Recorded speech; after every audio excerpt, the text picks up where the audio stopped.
All right, hello everyone, and peace of Christ to all of you. Good morning for those who have a morning like me, and good evening for those who live in Far East. Uh, First thing come to my mind, I have some coffee next to me. I said, what if we have a coffee with our Lord, the Messiah? Now, the Muslim they might say, huh, the Christians want to have coffee with their God. You see, our God is so good to the point He humbled Himself to drink coffee with someone like me. One of the names of the God of Islam is Al-Mutakabbir. He is the proud. Actually, proud is not, no, it's not the correct word. Mutakabbir is somebody he show off, like he think he's so, like, I mean, when you say Mutakabbir, you compare yourself to who? Exactly. I mean, if everything around you is your creation, it's stupid of you to think this way. However,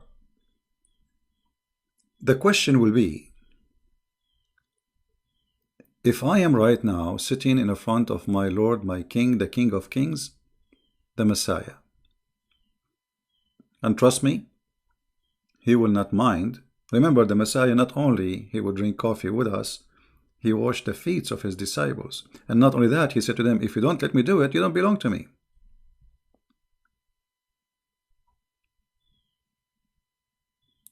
So if I am sitting right now as a Christian with the Messiah, and if you are a Muslim, Muhammadan, sitting with Muhammad or Allah, aka Allah, because we know that Muhammad is using the name of Allah for his benefit. What is the conversation will be about? What a Christian could ask Christ, what they will talk about, and what a Muslim will ask Muhammad about. What do you think?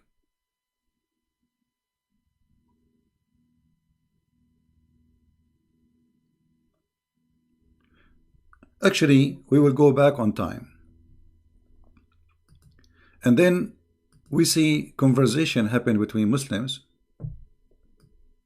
and Muhammad.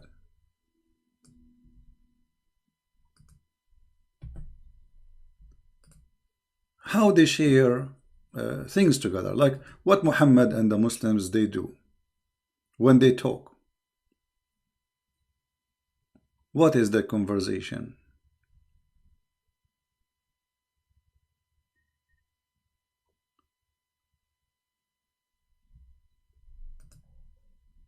Let me see if I can find you some hadith. It just came to my mind.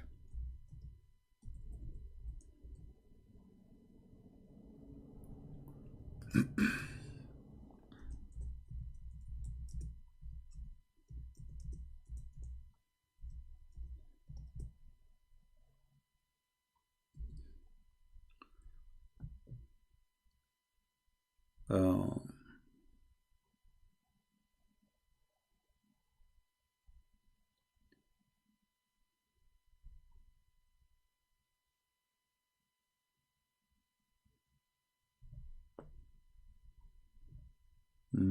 I think this website will not have it, but we can try.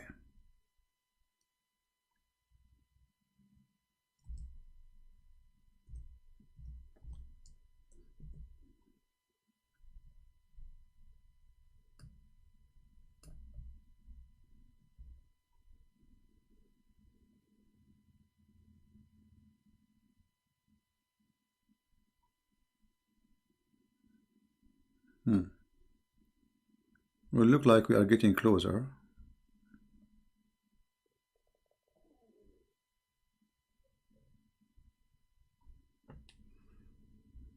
You see, I don't prepare for things. I mean, I just until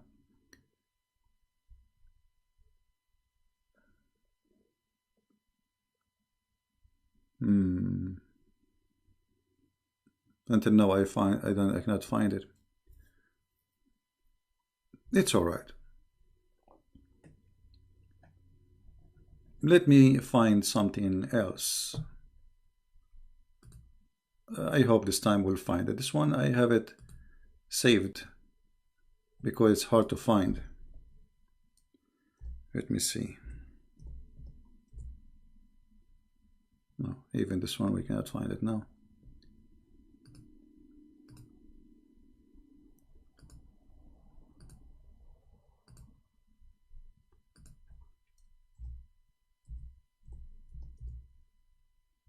All right.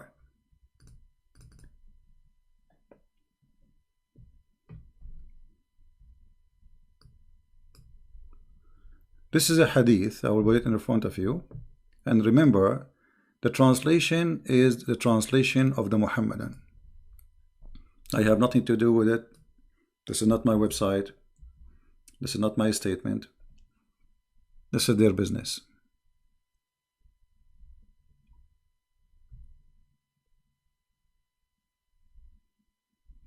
Muhammad in the morning drinking coffee with his wife. I'm not going to say camel urine, but let us assume it was coffee. Aisha said Allah Apostle in his fatal illness used to ask, where I will be tomorrow, where I will be tomorrow. Seeking Aisha turns. His wife allowed him to stay whenever he wished. This is the conversation between Muhammad and Aisha, and I don't know if he was drinking coffee or not. Why Muhammad saying in his death, where I will be tomorrow? If I am having a conversation now with the Lord and I ask him, where are you now, Lord? He will say, right now I am in heaven. Actually, every single Muhammadan agree that the Messiah, the Christ, right now as we speak, he is in the heaven. As you see, this is Sahih al-Bukhari, so they cannot play the game of weak and you know the game. See, Sahih al-Bukhari, hadith number 4450. No CP. The hadith is not Sahih CP. Aisha said, Allah Messenger, in his fatal illness, which means when he's dying, why a prophet of God who was promising heaven left and right,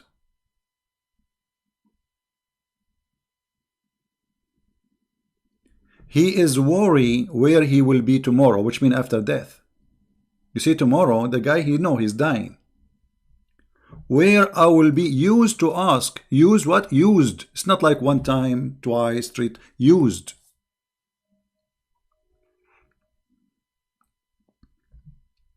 How Muhammad is a prophet of God, sure from salvation. He himself is the last one to know where he will be tomorrow.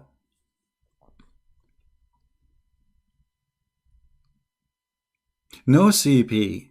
He's asking when our flight CP. This is not about prophet, he is not sure from salvation CP. The prophet is asking Aisha, did you buy the ticket for the train CP? Oh, okay. Because always they have their own, funny answers. And this is a clear proof that Muhammad is nothing but a fraud. The man now he's dying. He knew he is going to face his creator. If you believe in the creator, he knew he's a fraud, and he is so worried. Why Muhammad asking even Aisha? Didn't he ask Allah before? Didn't Allah promise the Muslims heaven?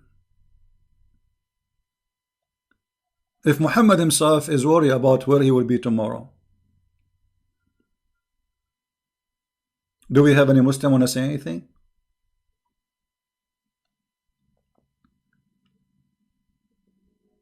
Any Muhammadan have anything to say? No CP. The Prophet is not worried about that CP. The Prophet, he is questioning after the Iran they shut the airplane CP. Can we fly over Tehran CP? The guy is dying in his fatal illness. Not only that, look what it says. So he stayed at Aisha house till he expired. Expired? The Prophet expired? I think the Prophet expired long time ago. He was with her. What expired? What until he expired? The Prophet expired? No CP. Learn English CP. It doesn't say expired CP. What did that say? Hmm? What it does say? Hello?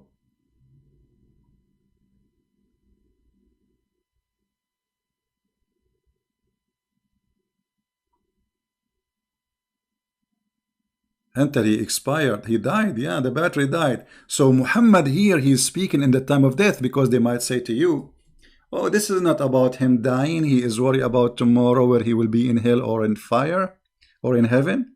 No, he was worried about his train ticket is going to be expired. Thank you, guys. I know, I know. But I wonder why did not say the word died. I mean, expired is kind of, because here in Arabic it says, until he died, you know.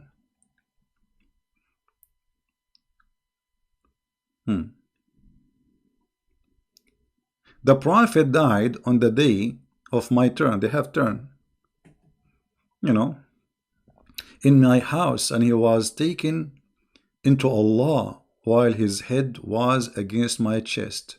Look how it's romantic.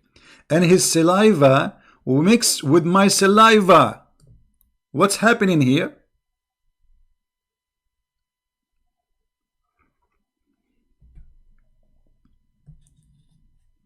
Muhammad is dying, and Aisha's saliva is mixed with his saliva.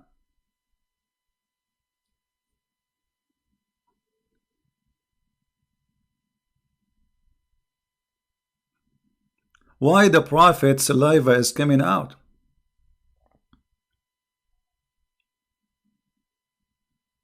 And why Aisha's saliva is coming out?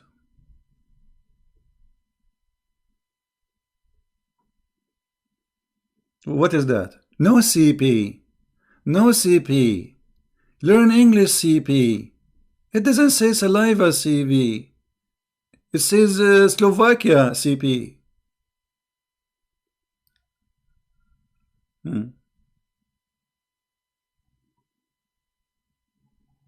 Actually, this is a proof that Muhammad, he died in, in a very, very ugly death. He died truly from poison. You see, one person, he died, what come from his mouth? Saliva. It come like a foam.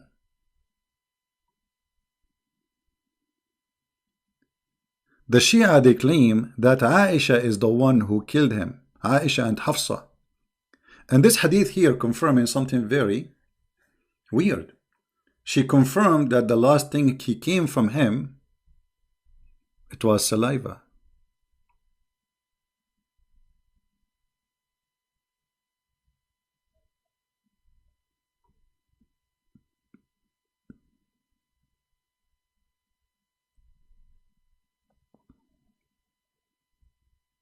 And then the hadith continue, and look, I mean, look what the story is about. Muhammad is dead and his saliva is coming out. Aisha added, Abdul Rahman ibn Abi Bakr came carrying siwak. You know, siwak, the thing they beat their women with, supposedly their long root, but they use it for their teeth too. He was cleaning his teeth with. Allah Messenger look at, I mean, look how the story is mixed. The guy is dead now, and he look at, and he is asking for the siwak. I mean, why they are mixing the story here? What this is about? Have you ever heard of a book more stupid than this book? The guy, he is dead now.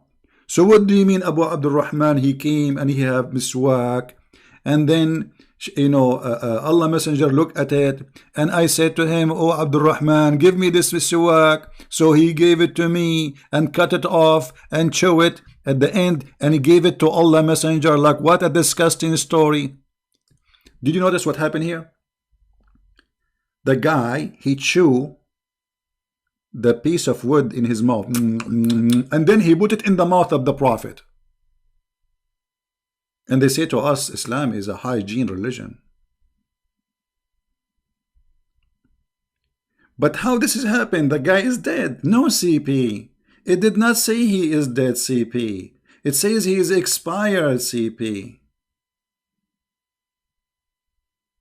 So, while we are sitting with the Messiah, drinking our coffee, he will speak about himself coming with his glory and his angels, and he is going to judge every man, every human being, every wali. But Muhammad, he's asking Aisha, where I will be tomorrow? Where I will be tomorrow? Brother and sister, I will tell you a story about the Prophet Muhammad. The Prophet Muhammad before I die. It's a very touching story and very romantic. Please sit down. And sister, if you are listening, close your ears because there is some sexual like stuff here. When the Prophet, brother and sister, actually brother only, forget about the sister, he was dying. He asked Aisha, where I will be tomorrow? And the Prophet here is a questioning, very important question. What is tomorrow going to bring to him? He is in death. He's dying. Actually, in the hadith it says expired in English. In Arabic it says he's dying. And the Prophet is wondering, I wonder how, I wonder where I will be tomorrow, and all what I can see, a bunch of genie around me. I turn my head, I did not see Allah. I see the devil jumping in the top of me. Allah. What is that? A prophet of God promising millions to go to heaven. He himself, he did not know where he will go tomorrow. Brother, you get a point, brother? The brother there had the point. And I'm going to explain the point for you. So, Dr. Zakir, what do you think the point of the Prophet saying what I will be tomorrow? Christian friends, actually, first of all, you are stupid. And no CB, it doesn't say that. The Prophet said what I will be tomorrow because he was preparing to go to Damascus. Because supposedly the Messiah will come there and he will come down in Damascus. Okay. What do you think?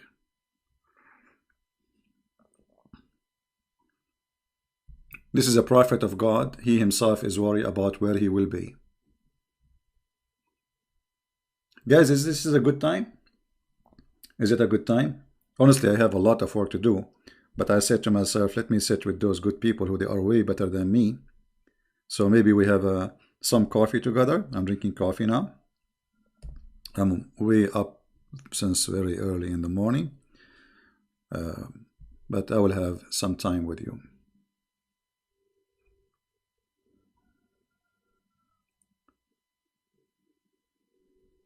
Can you debate who? Do you dare to debate Mehdi Hassan at Al-Azira?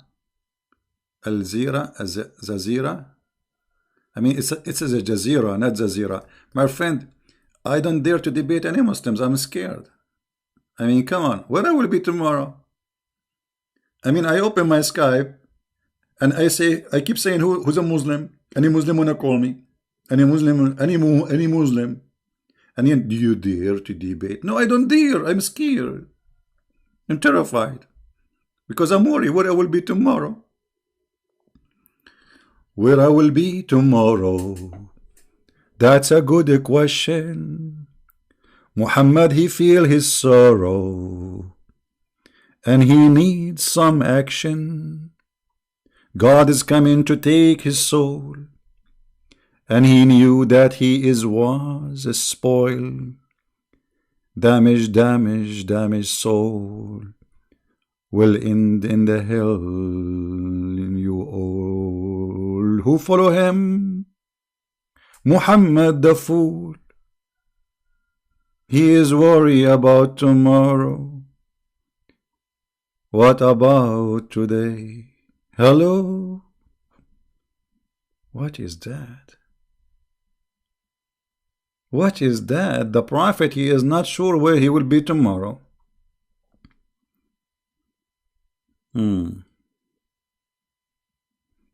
Can you speak about the pillars of Islam? My friend, there is no pillar of Islam. As you see, the guy is worried about tomorrow. What pillars of Islam? He spent his life teaching Muslims how to shave their private part, how to shave in their arm, how to clean their anus and how to clean their, I mean, and now he is saying, where I will be tomorrow.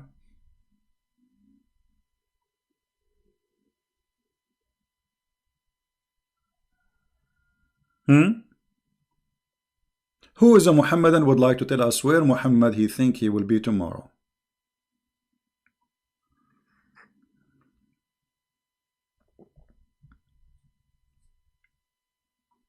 We cannot play anyone videos. You see, I avoid playing Muslim videos because they flag my videos if I play their videos. Otherwise, I would love to. So we can laugh together. But this is what they do. You see, if they play my video, I don't flag them because this is for my benefit. More Muslims will come and listen. But Muslims, because the cowardness and their fear they have, the second you play a video of them, they flag you for copyright. That's why I avoid playing them. Any Muhammadan? Where I will be tomorrow, you will be in hell, Muhammad. Get ready for the barbecue. Hello. Hold on. Muhammad in the Quran, he said something which is interesting. Do you think Muhammad thinking and he is worried about what will happen to him? Anyone remember what Allah he said in the Quran? About people like Muhammad supposedly? Because Muhammad is worried, obviously, you know.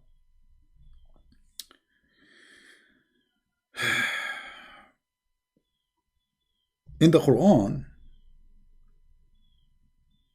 it says that Allah will insert in the anus in the judgment day a long chain.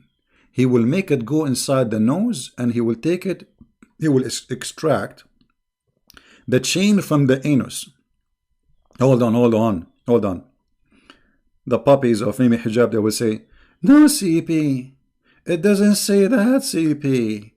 This is your fabrication, CP. No, this is not my fabrication. You are a liar and you are a potato. So you don't dare to call me. No, CP. Is that what Muhammad is worried about? That Allah will insert inside his bum a long chain? This is why he's worried before he die? Let me show you the reference so people, Muhammadan, they will not say, because, you know, funny, I show them word by word in front of their eyes in the screen and they say, no, CP. It doesn't say that, CP. Okay. So this is the chapter 69. Even the chapter is 69. Man, what a sexual Quran. All right. Chapter 69. Verse number 32. And we will go to Ibn Kathir. I hope they will not say Ibn Kathir is a liar. Liar, CP. Liar.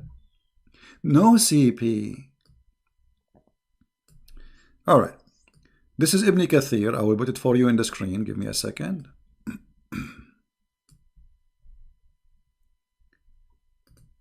All right, here we go. I hope you can see the whole thing. Let me zoom out a little bit.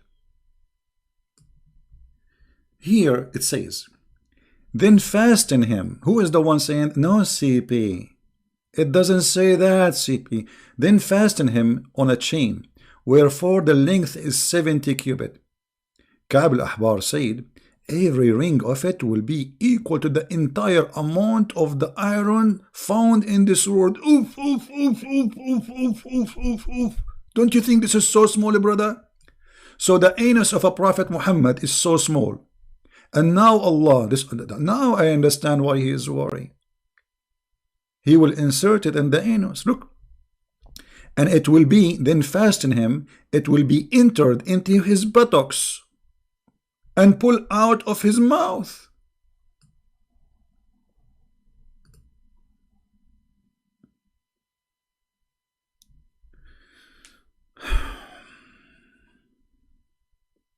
Don't watch American movies. This is what happened to you when you watch too much American horror movies. This God, he enjoys sexual torture. He is targeting your bum, your anus. And that explains why the Prophet of Allah is worried. I mean, if you are not worried about your buttocks, you will worry about what? His brain? He don't have one. Aisha, where am I? Where tomorrow I will be?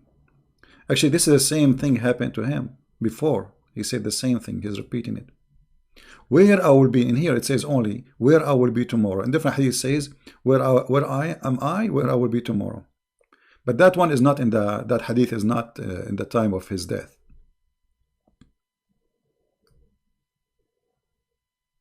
No, it doesn't matter. You know, Christian Prince is lying. You show it from their books. It doesn't show. It doesn't matter. He's lying. And the Muslim for sure they will agree. I mean, brother, yes, brother, he's lying, brother. Brother, Christian Prince is a liar. Big feet liar, brother.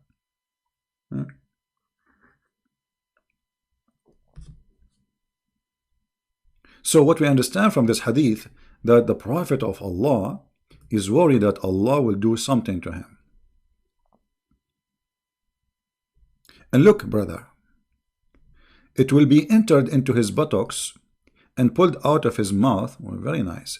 Then they will be arranged on this chain, just like a loctus arranged on the stick. Barbecue. This is barbecue. Allah will make barbecue. And be roasted.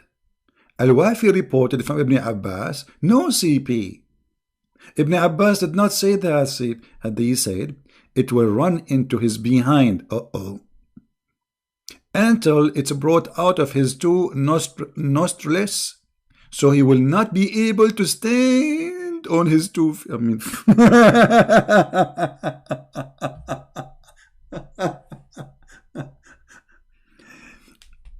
a brother and sister, Islam is the religion of common sense. Everything in Islam is a true story.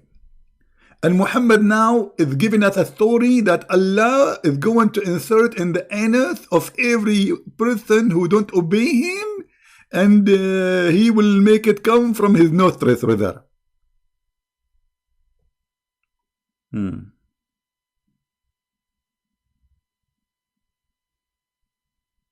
Muhammad is wondering where I will be, CP.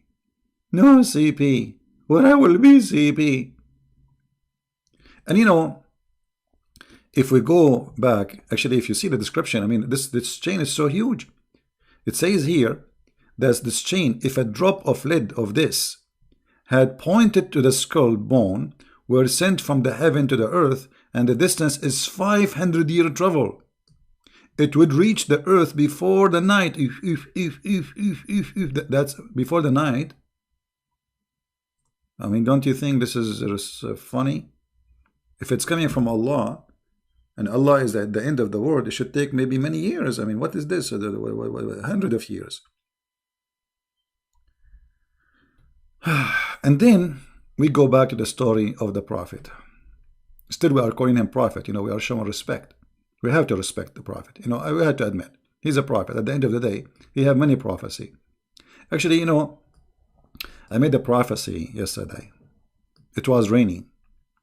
You know, yesterday, and I said it's going to rain, and you guys, you believe it or not, it rained. Yes, it was raining before I said the prophecy, and it continued raining, but there's an option that the rain would stop after I say it's going to rain. But no, it did not stop. So based on this, I made a prophecy.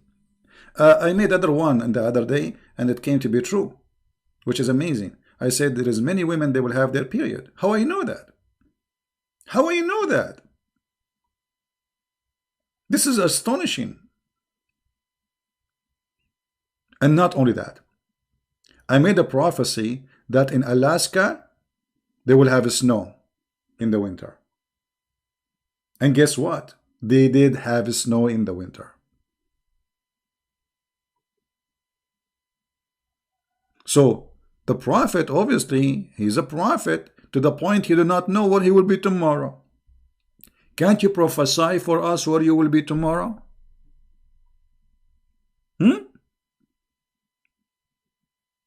How this man is a prophet, but he do not know where he will be tomorrow. I have a solution for you. Do you think Muslims, Muhammad, he lost his mind when he's dying? Hmm?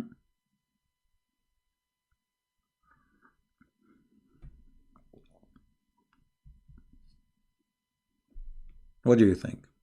Did he lose his mind? Actually, there's a hadith where Umar ibn al-Khattab, he said, قَدْ هَجَرَ الرَّسُولِ. Hajara, which means he lost his mind. He's stupid, crazy. Don't listen to him.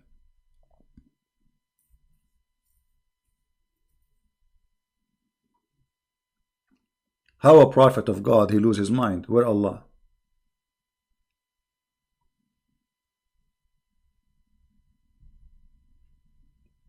Any Muhammadan have anything to say?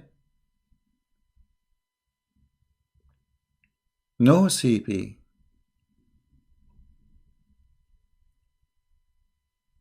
Yeah, but this is not about the... You see, first of all, the bewitched is a lie. There's nothing is called bewitched.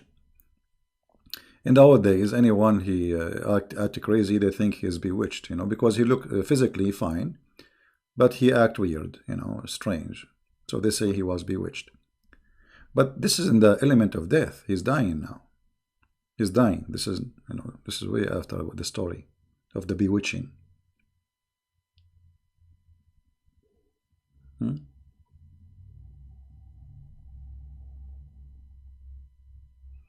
What?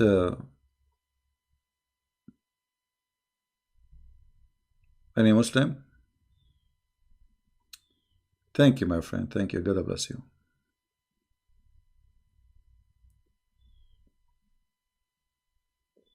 Any Muhammadan have anything to say? Guys, did you save this hadith? Because later we might look for it. And you see, actually, I was looking for different hadith. There's a hadith, I save it, and I could not find it. But I came to this one.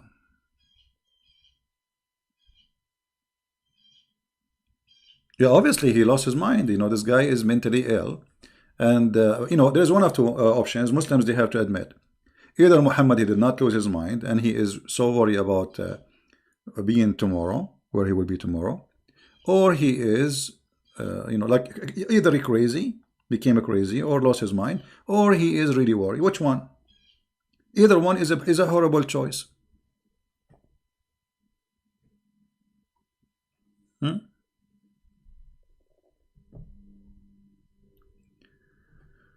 Where is the real manuscript of Surah Maryam? Muslim says that there is a Gospel of John, Mark, Luke is false.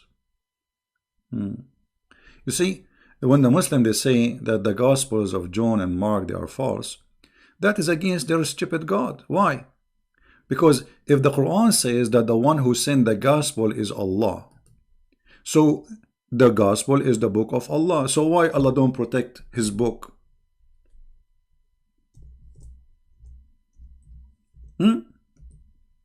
Isn't it Allah in tons of verses saying that Allah, He sent the Torah and He sent the Gospel? And the Muslims say to you that the Gospel is corrupt. That means Allah is a fufu. Fufu tutu mumu. Yahuhu. The author of the book is the one who is in charge of protecting his book. No one else, because we are a human being. We die. We cannot stay forever. We don't know what will happen tomorrow after we die, like Muhammad, where I will be tomorrow. The one who sent the book should be a person who protects the book. So when a Muhammadan, he says to you the gospel is corrupted, he is spanking his God, Lulu and Mimi. For he is confirming to us that he have a lousy God who cannot protect even a book.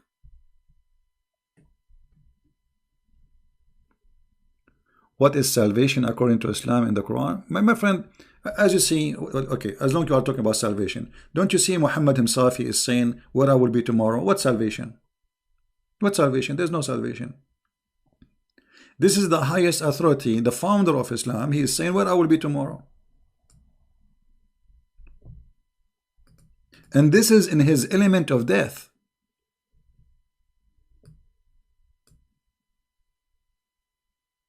The founder of the cult of Islam, he is not sure from his own salvation. So what salvation? You see, this is not Abu Bakr or Umar or Mimi and Fifi. This is Mumu. Mumu himself.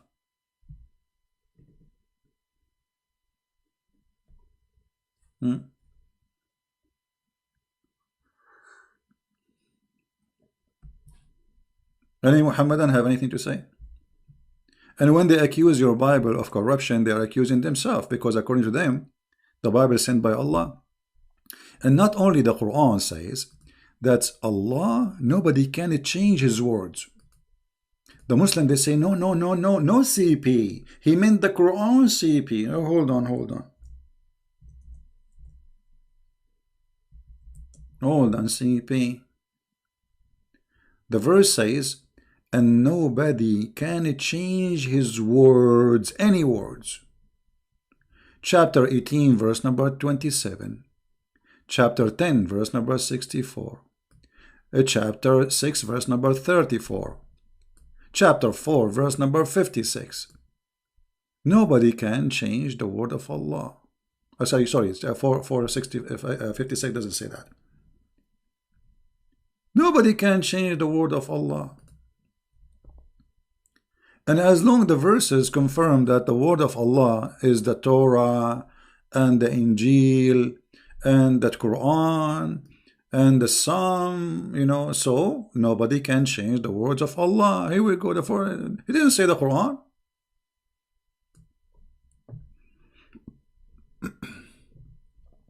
Yes, it's true. This is what the Muslim Sunni do. When a Muslim Sunni die, they insert a very hard piece of cottons inside his anus, and because remember, you know, they believe that in the grave there is Allah will send a scorpion and a snake have 99 head. Some hadith they say, or stories, that a snake have 7 heads and every head have 9. Snake have 7 head and every head have 9 head, I think. It's like many heads.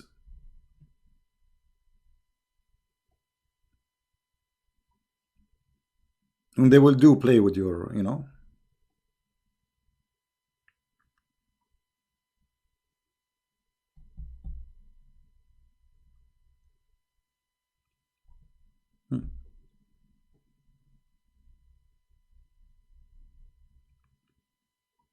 Any Muhammadan? Any comment? Where is the Muhammadan today?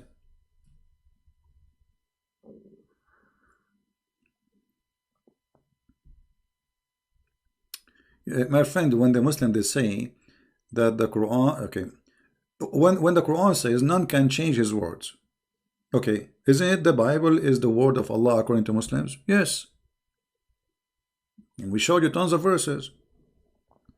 He did not say nobody can change his Quran.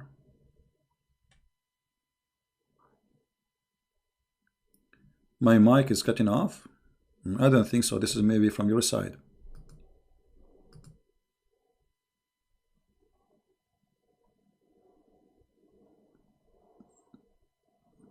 I think this is from your side.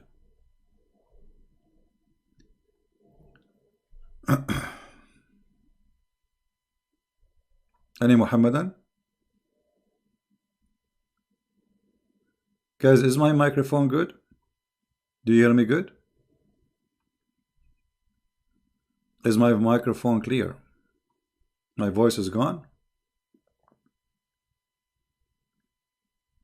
I know. From my side, it shows that everything is good. Let me sing. Because if I sing, usually I fix stuff, you know. Like once we were taking an airplane from Tehran, and the Iranian Revolution Guards, they wanted to shoot out our plane. So I start singing, and right away the missile avoid over the target. Why? Because I was singing for Allah. And I said to him, I wonder how, I wonder why Muhammad worry when he said goodbye, where I will be. You think he's crazy? You think he's a fool? You think he knew that he is a scam? claiming to be from the Interpol. I ask Allah, what's wrong with Muhammad? Why he is not sure where he will be? And Allah never answer. Don't sing. Oh boy. Actually, I notice when I sing, I lose the numbers of people, watching. Crazy stuff, brother.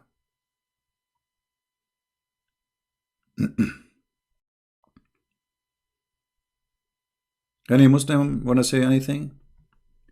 So, if we have a cup of coffee with our Lord the Messiah, he is our King, the King of Kings, and we ask him, the one who believe in you, where he will be, he will say, whoever believe in me and die will live.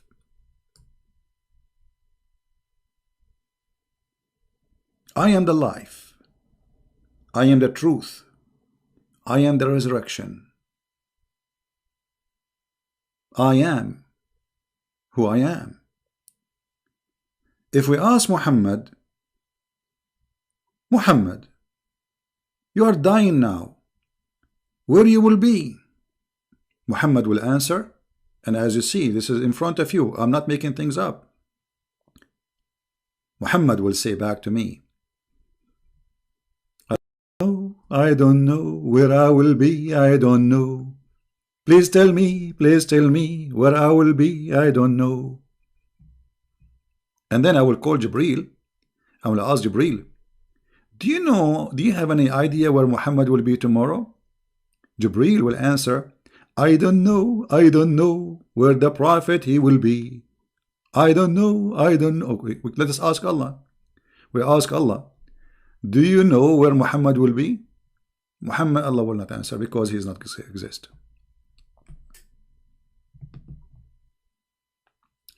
My voice is cutting. I think I'm losing connection. Yeah,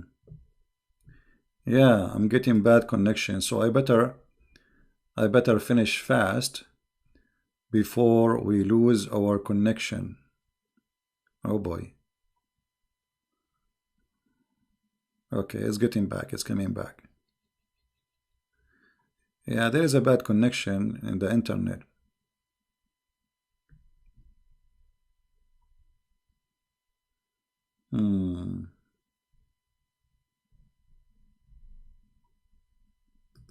We lost connection.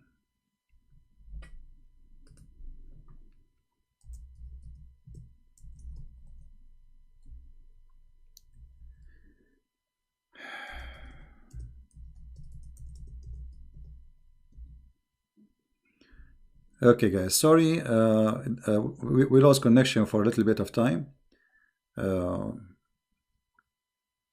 What we can do, but I think now it is fine. See what happened when I sing? Disaster hit. I sing, things happened. Someone saying, why in the Quran it says the Messiah he is called Isa? Well, ask Muhammad. How? I don't know. Muhammad, I think Muhammad, because you remember, Muhammad, he believed that the Messiah is the son of Mary, the sister of Aaron, correct? And I believe that this Mary or Maryam, she have a son, his name is Isa or Isa.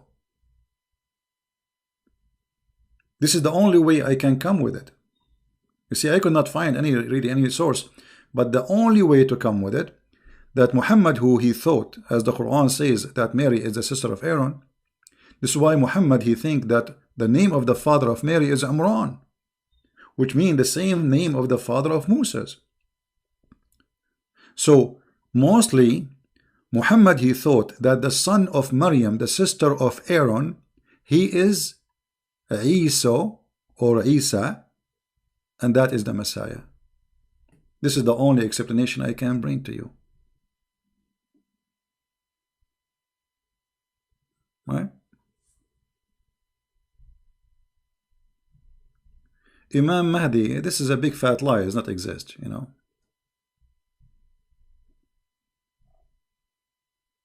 There's no such a thing. It's called Al-Imam Al-Mahdi.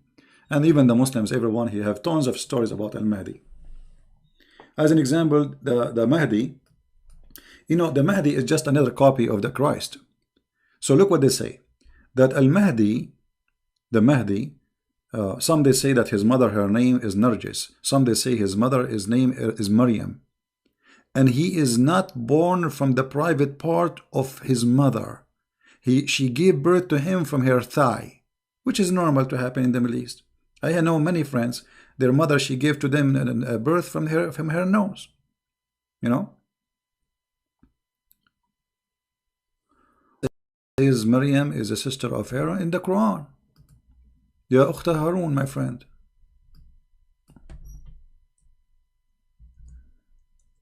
Ukhta Harun.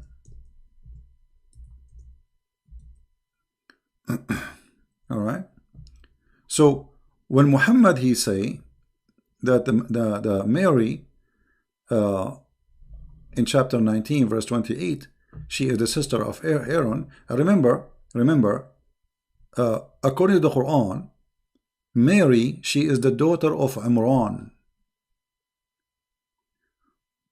And Muhammad here is being stupid in many ways. Number one, the name is not correct, because the father of Mary is not Imran. Secondly, he could not pronounce the name correctly of the father of Moses and Aaron, because his name is Amram. So the last letter is M, not N. So the foolish Muhammad, he thought that Mary, she is the daughter of Imran, and Imran is the same father of Moses and Aaron. And by the way, if you go in the Old Testament, it confirms that Moses and Aaron, they have a sister, her name is Maryam. Correct? Moses and Aaron, they have a sister, her name is Maryam, and this is exactly the name which is mentioned in the Quran as Maryam.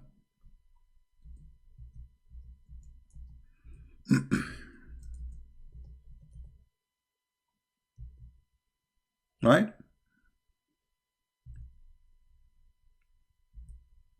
And this is where all the confusion of the false prophet coming from. He sit with the Jews. The Jews, they say Moses have a sister, have a brother. The brother, his name is Aaron. The sister, her name is Maryam. And you can find that in the book of Exodus, chapter 2. Muhammad, he took it. What is the name, Jack Shalom? Habibi Muhammad. The name of the father of Musa's Habibi Muhammad, his name is Umran. Umran. So Muhammad, he did not understand what the Jew is saying, so he said Umran. And now they have a chapter in the Quran, it's called Al Imran, the family of Imran.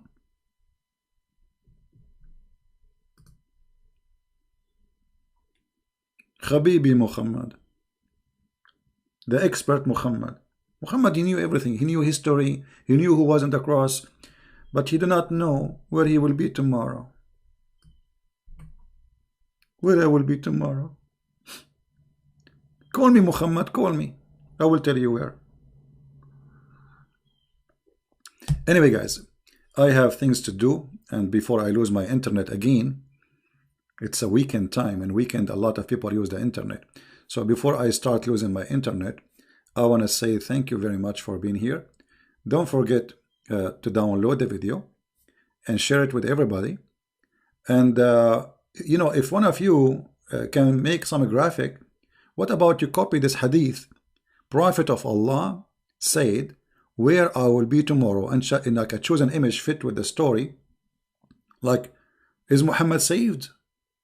Look what Muhammad said in his element of death. Where I will be tomorrow. Where I will be tomorrow. You will be in hell. You potato. And you will be fried and barbecued. Where you will be tomorrow. We know where you will be. So A foolish person is the one who follow a man. He himself is not sure where he will be tomorrow, yet he claimed to be a prophet of God.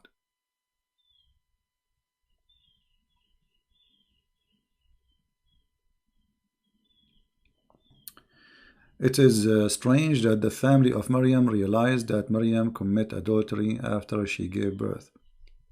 No, the Quran doesn't say that. It doesn't say that the family of Maryam, the Jews, they came to her. But this is stupid. Why? Because you see, the Quran is a stupid book. The Bible make it clear. Mary, she was engaged to Joseph, and legally that make her his wife. Engagement to Jews is a marriage, but you did not go yet. She did not go to your house, but you can have her. She is legally yours. It's just to prepare, like, for things to get ready for the wedding, etc. But already legally, the religious marriage happened. But there is no sexual relationship. This is why the Jews, they could not question Mary. But the stupid Muhammad, he have no idea what he's talking about. Someone want to call? Is he a Muslim? Is he a Muslim, the one who want to call?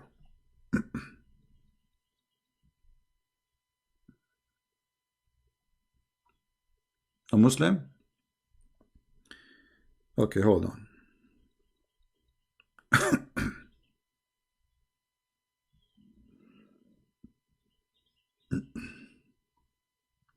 Someone calling himself not a Christian prince. Supposedly this is a Muslim guy. Okay, let us see.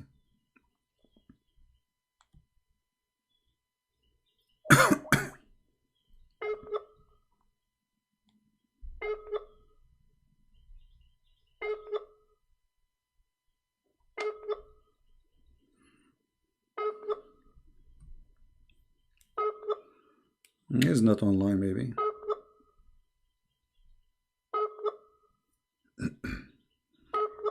And look, you know, look how much I'm giving them paranoia.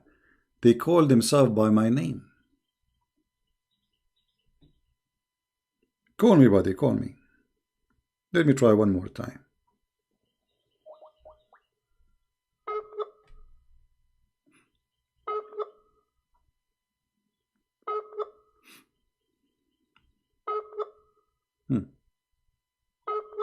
He is the same as Allah, never answer.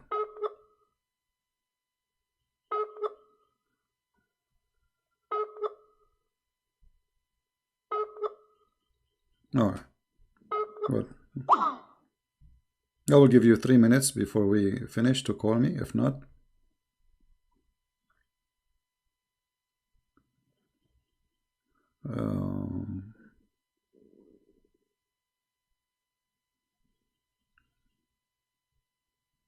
yeah, I don't see any Muhammadan calling.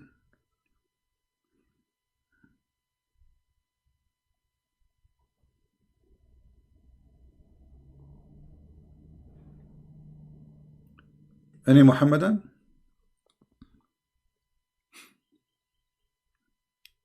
I turn my head up and down. I turn it around, and all what I can see. Muhammad worry where he will be. Muhammad a fool. He don't know. He don't know where he will be. How can you believe it? The guy, he promised us versions, long private part. I mean, the private part alone is a reason for all men to go. I mean, imagine you live in China, but you're part in the Mississippi River, and those like all no, your private part in the Amazon River. Oh boy, and those fish who eat meat, I mean, they are all over. They will enjoy the sausages. Oh boy.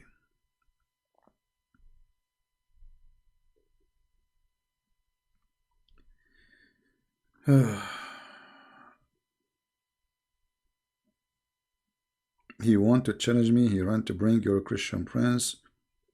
So what, bring your Christian prince where? I mean, here we go. I'm here. What to bring your Christian prince? Bring your Christian prince. I'm here. You see, when Abdul, he says to you, bring your Christian prince. Tell him his life on air. Call him. What to bring him? All right. What the potato? Potato, potato, potato, potato, potato, potato, tomato, tomato, tomato, ta la la la la la la. What a crazy people. Bring your Christian Prince, brother. I trained you. I trained Christian Prince. You are invisible in Skype? No, I am not, my friend. How people they are texting me and calling me then? If I am invisible.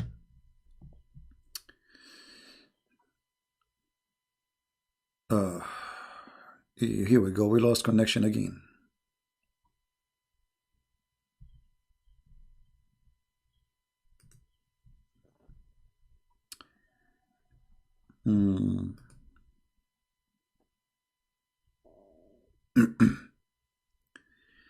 All right, we are losing connection suddenly. You know, there is something not right happening with the connection. I apologize for that. Let me finish before we lose the connection totally. Look like the connection is getting bad. It's a weekend, and well, you know, look like we are going to lose connection. It's happening again. Yeah, it's happening always, you know, because here it's like you have a line, but I think what this company do, they share the line with others.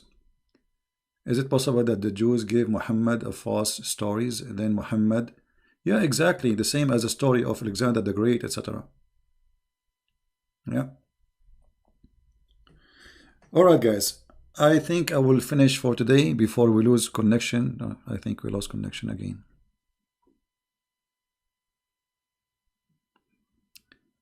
Yeah, I should do this earlier before people they start getting up.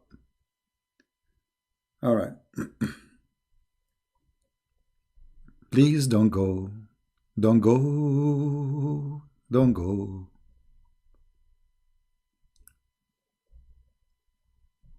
How you cannot find me? So how people they are texting me? I have thousands of text messages, and you cannot find me. I'm not sure how this happened.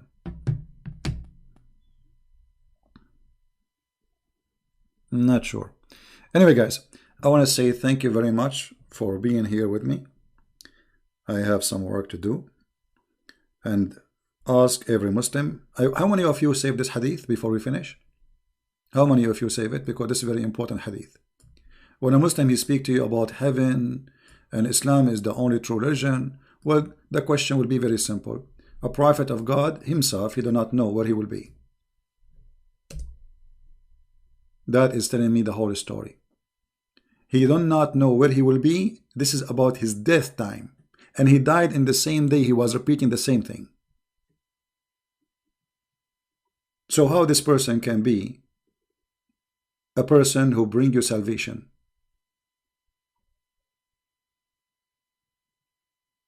Right? Okay, guys, I will check my Skype later to see if what you are saying is true about being invisible. I will check that. Thank you, everybody, for being here. I want to say goodbye before I lose my internet again. Christ is Lord. I will try to come back at night, by the way. So get ready, subscribe if you like what we do here. Download my videos, share them. They are for free. I don't make videos for me. I'm sick of this cult. I have too much garbage, you know, all over. I'm sick of it. Honestly, I wish one day I will wake up, I will not talk about it again. But somebody have to clean the garbage, and I cannot find somebody to replace me yet. But the day I find somebody can do better job than Christian Prince, I will go. But until that day happen,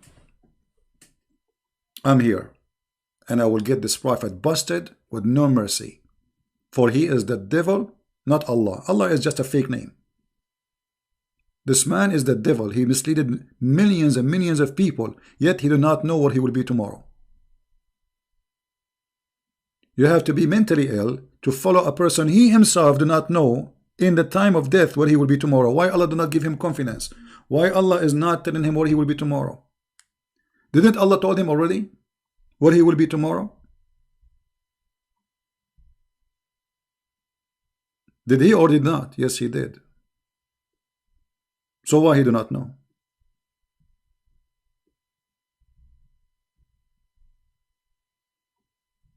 So join us later at night. We'll be here like maybe the same as last night if you like it, and I hope, or maybe a little bit earlier.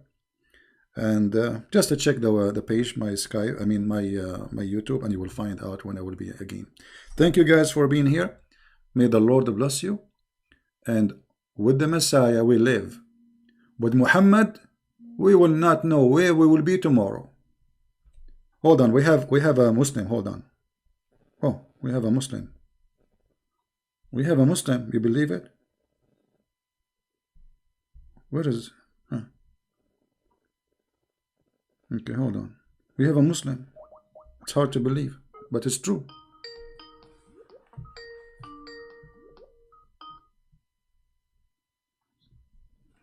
Hello? Hello? Mute YouTube, please.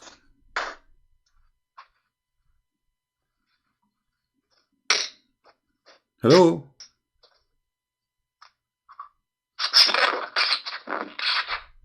Hello? Yes, you are live on air, my friend. Who is with me?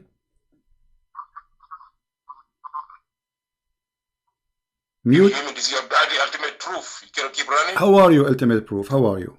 We keep running from you. You are scary. So, ultimate proof, what do you think about your prophet saying where I will be tomorrow? You said what? Your prophet saying, and I'm showing the story in the screen. He was dying and he said to Aisha, where I will be tomorrow. Where do you think your prophet he will be tomorrow, and why he's asking this question?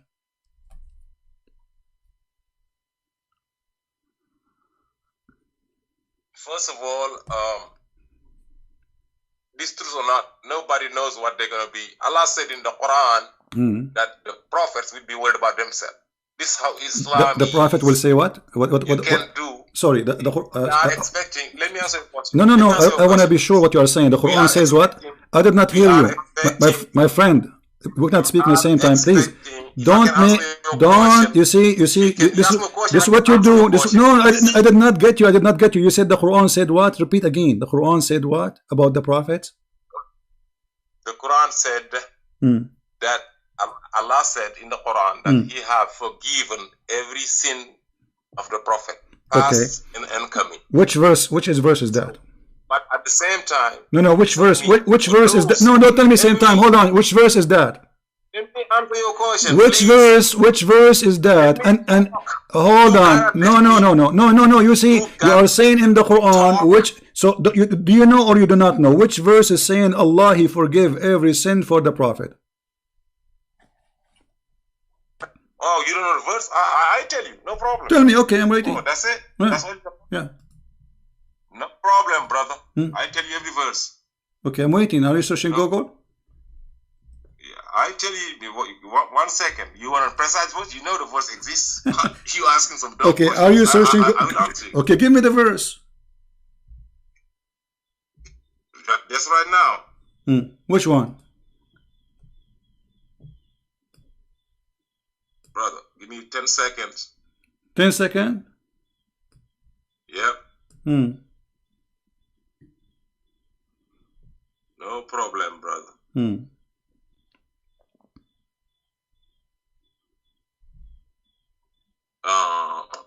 It's gonna be 48:2. Well, I'm showing it in the screen since 5 minutes ago, and you saw it in my screen. This is how this is how funny you are. Okay, so now read the verse for me. It doesn't say that Allah. It doesn't say that Allah forgives. You see. You're digressing. Let me answer your question. No, you are answering now. You are answering. We are having a conversation. The verse does not say that Allah He forgave to Muhammad his sin. Why you are lying? Read the verse. You read it. Here we go. It's in front of me. It says that may Allah forgive your sin. May Allah. He did not say I forgive your sin. Read it. He said I have forgiven you your past and uncommitted sins. Where it says that? Where it says that? Where it says read it. Read it. It says may Allah may Allah forgive your sin.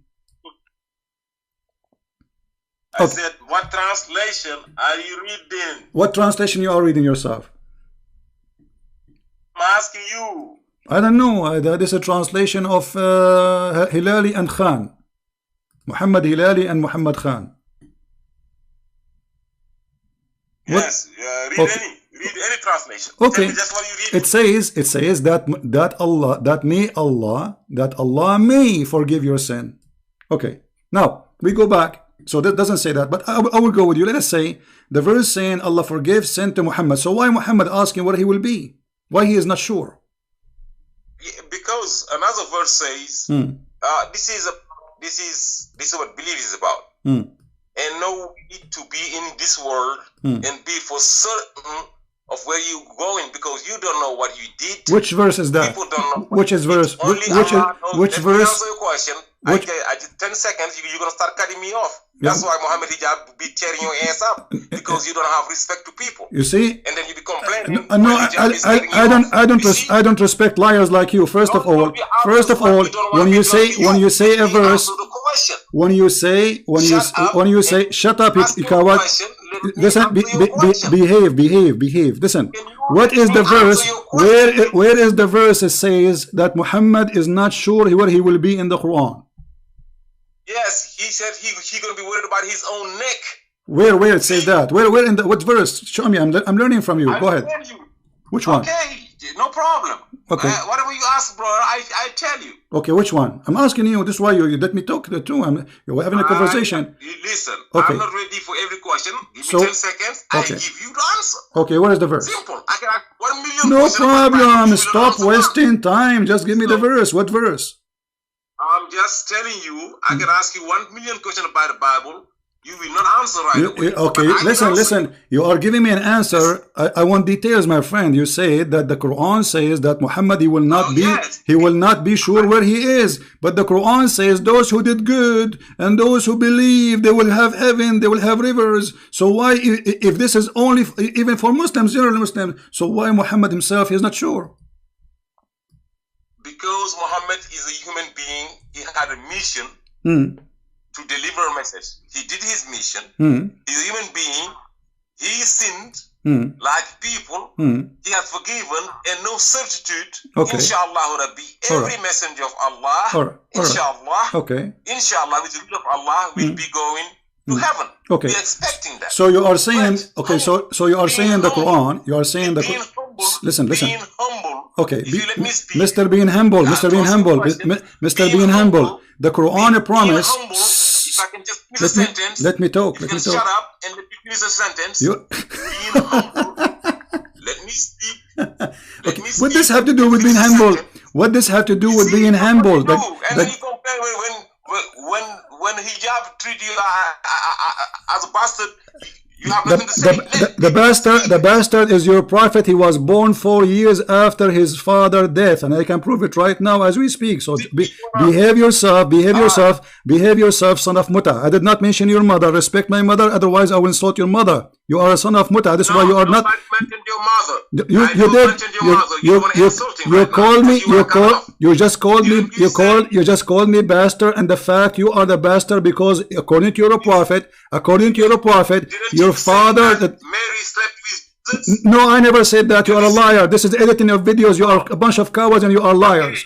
You are liars. Okay, you want to hear? You want to hear? Shut up, you filthy coward. You are a filthy coward. This is editing. You Muslim filthy coward people. You have no dignity. Editing? Do you know the proof? Yes, we never proof. We give you proof because I know what the proof. This is video editing. I say that someone slept with someone. You edit the video. You put it together. Filthy or filthy like your prophet. Don't change the topic now. You want the proof? We know the proof. We knew that you are a liar. We knew. But Christians, they are here with me always, and they never heard me saying that. They knew that you are a liar like your prophet. Filthy coward, son of Muta. You said that Jesus slept with his mother. Filthy, disgusting. Look, guys, the Quran says. You see, he changed the topic. Filthy cowards. And give a glad tidings to those who believe and do righteousness. Good deeds for them will be guarded. What Muhammad being humble? The Quran promised already normal Muslims you will go to heaven. Those are normal Muslims. Anyone who believe and do righteous and good deed, he will be in heaven. He will have guard in a river. So why the prophet you do not know? And this filthy, he says, we are running away from you. You are filthy. You start calling me names. Shame on you. I did not insult your mother.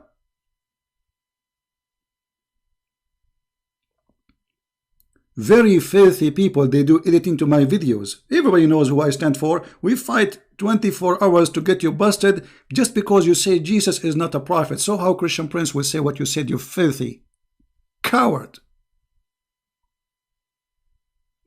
I can show you right now that according to your Quran, Jibreel, he made Mary horny.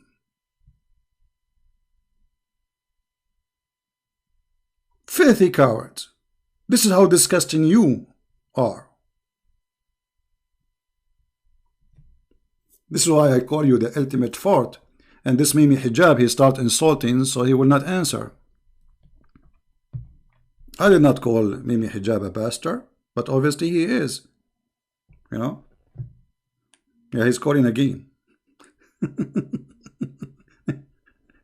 Are you going to behave or you will call names? Yeah, hello, Christian Prince. Yes, go ahead. Hello. Are you okay, boy? Sorry? Go ahead.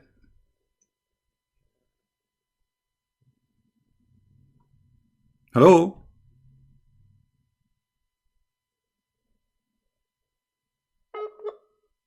There we go.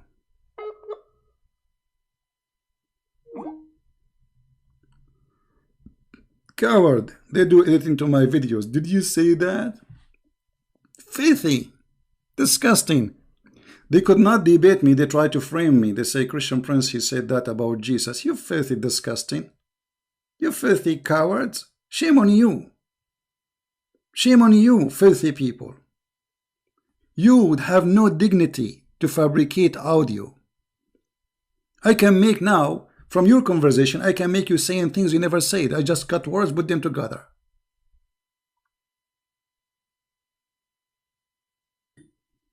The boy is your prophet, because if he's not, at the age of 56, he will not be thinking about a girl she is 6 years old. Ultimate fart. And as you see, the Quran did not say Allah he forgive the sin of Muhammad. It says may Allah forgive your sin. It's a wish. And this is a proof that the Quran is a false book, because if Allah is talking, why he say may Allah forgive your sin?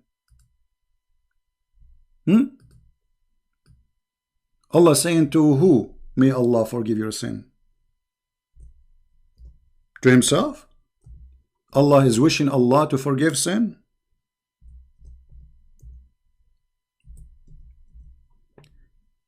And Muhammad here is being a humble man. What humble man? The guy is dying. This is in his death, you idiot. Where I will be tomorrow? This is about being humble. This is about he's not sure. He should be saying to his wife, don't worry about me. I will be with Allah. What he was saying is the opposite. Cowards.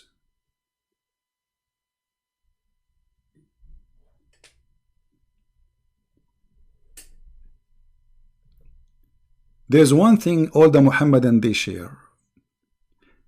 They cannot refute you. They try to put you down as a person. They make it personal.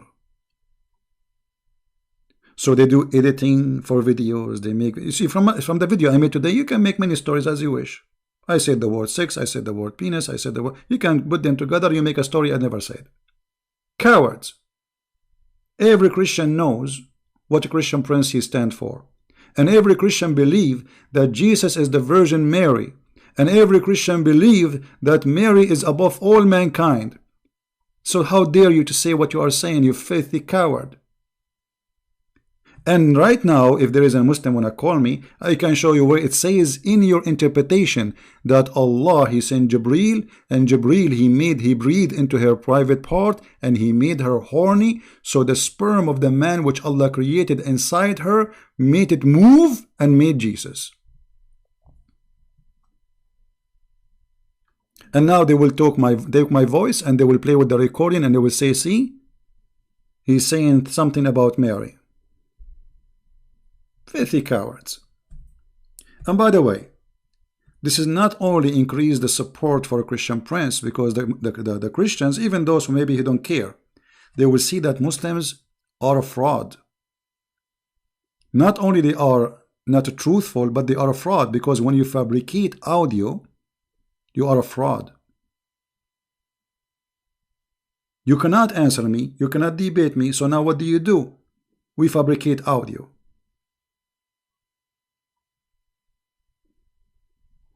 Cowards. Now, if there is any Muslim want to tell us why Muhammad, you see I was going to go, but look like our internet is fine now. Any Muslim want to tell us why Muhammad is worried in his death where he will be? And look at the stupid answer. He is humble. What? What humble? What does it have to do with being humble? So if you say I will be in heaven, you are not humble? If a person, he read the Quran and the Quran says those who do righteousness and those who believe and those who follow the Prophet, etc., they will go to heaven. If you say based on this I will go to heaven, that make you not humble?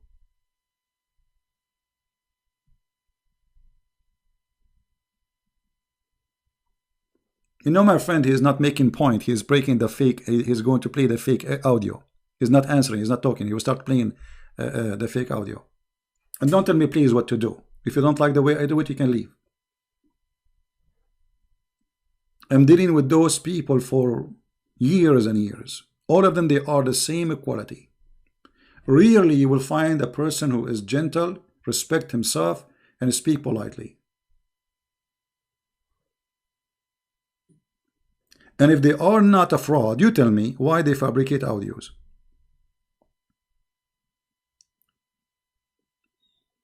If they are following the good God, why somebody following the good God will say such a thing? Right? Your face in Muhammad hijab. Muhammad hijab, he does not know me. He put pictures of people who... And who told you I'm hiding, you idiot? I go and do seminars. It is you, Muhammadan, is hiding. And you know what your Allah is? You see, Muhammad hijab, his last name is Burqa. And in the Middle East, they will not call you last name Burqa unless you are a coward. And by the way, even Allah himself, according to Islam, he wear hijab. If you are asking me why I don't show myself, you just say that they have a picture of me, so why I'm hiding myself? You stupid idiot. Post pictures of people. Look what the Quran said. Allah, he never speak unless he is from behind the hijab. So why you don't say Allah is coward? Here we go. It's not given to any human being. Allah should speak to him unless it be an inspiration or from behind a veil. Do you see it? Do you see it? Is your God Allah is a coward?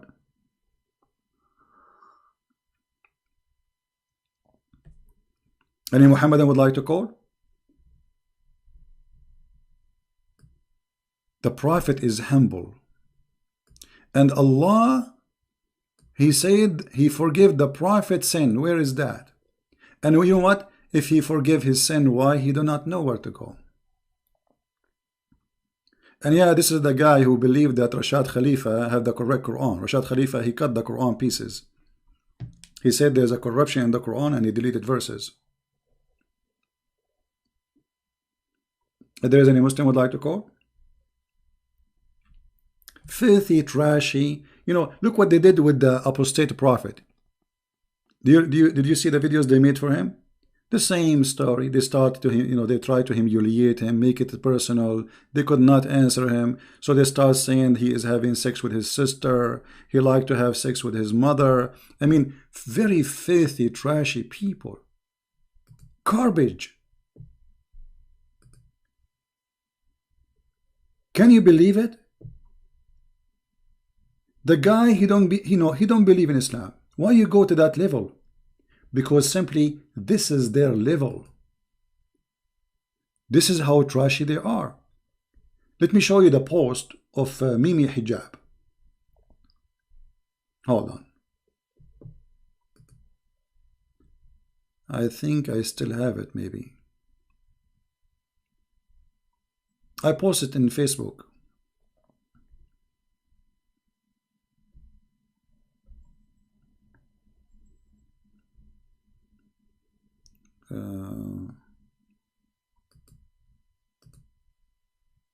Maybe this one. No, this one. Hold on. I have it in Facebook actually. Mimi Hijab speaking awful words about the apostate prophet, claiming that he is right now as we speak, maybe he's luring his sister. You believe it? How trashy, how garbage they are. And all of this because the guy, he left Islam. We know. Not because he's a bad, or you don't even know him. The guy left Islam, so what we will do, we start fabricating lies about him. Give me a second, let me find it. I have it in Facebook. Just to show you how trashy they can go, how low. They are the same as their prophet, the same as their God. Nothing different. From their fruits you shall know them.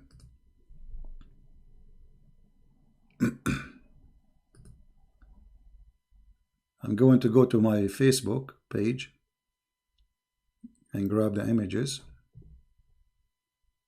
And by the way, the video I made for Mimi Hijab about him cutting my videos, audio, reported by Mimi Hijab as hate speech. And Facebook, they send me like we are going to delete your video. Do you have any response, whatever?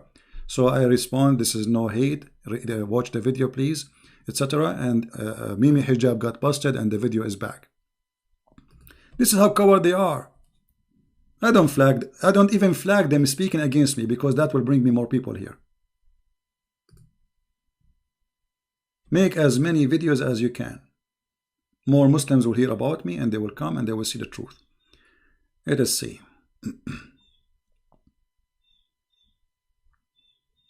Skype is very slow. I mean Facebook. The page is taking forever to load. Yeah, and anyway, if a person he don't believe in Islam and he left Islam, why you are going to speak about his mother, about his sister? I mean, what kind of a human being you are? And supposedly they are trying to teach us about ethic. Here we go. I found it. I found the first one. There's two of them. Let's see.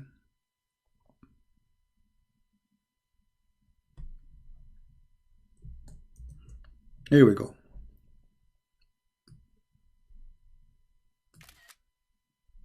Let me put it in the screen.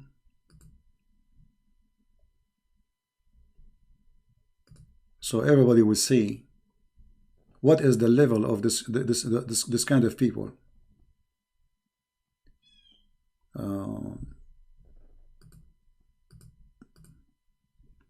All right, there we go. We found the first one.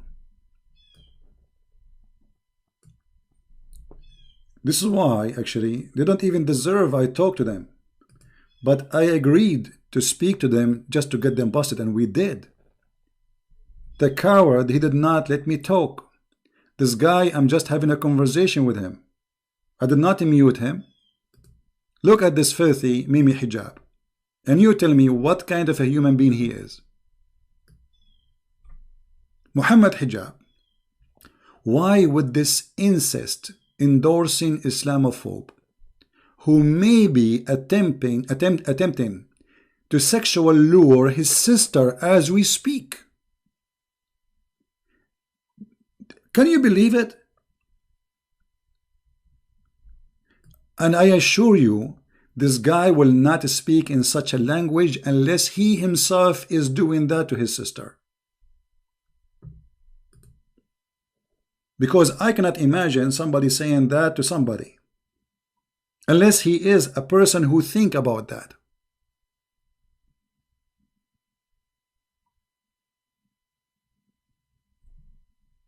And the coward, by the way, he deleted this tweet, but it was too late. People copy it and post it around. But this is telling you the level and the standard of those people. They are street boys. Trashy, garbage in, garbage out.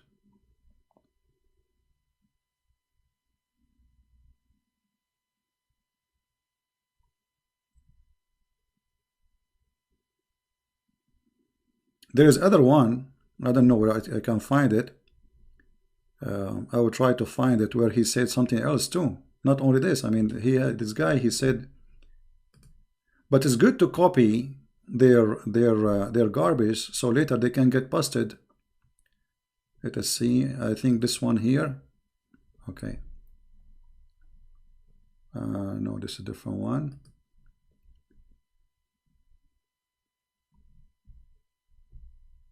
Anyway,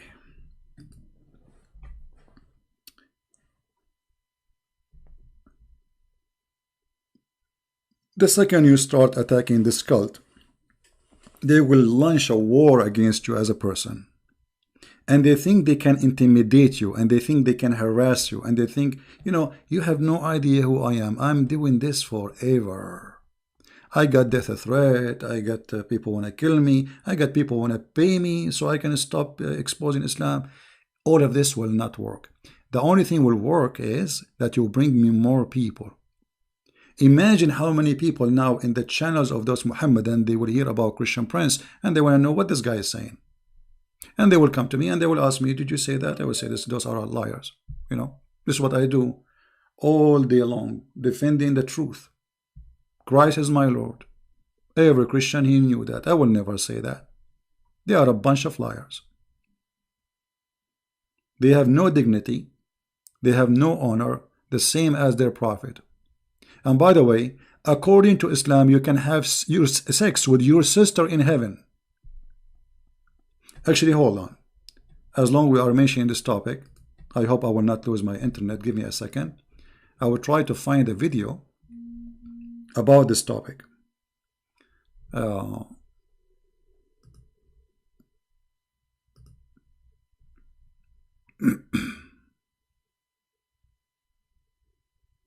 Let us see.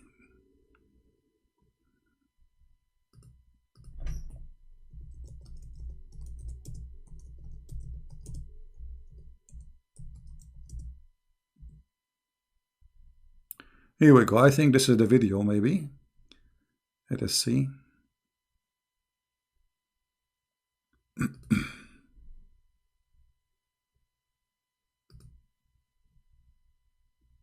No, not this one. Maybe, hold on. Let's see. Maybe like we need to hear a little bit so we can see. I will try to find where exactly those Muhammadan they called.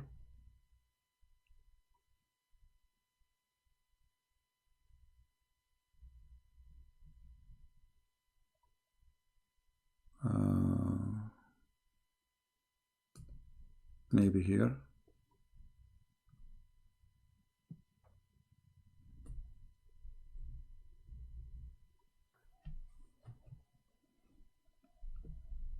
For some reason, this video have no sound. I wish Muhammad at that time he have a camera so we can watch him live. I will be the... No, not this one. Hold on.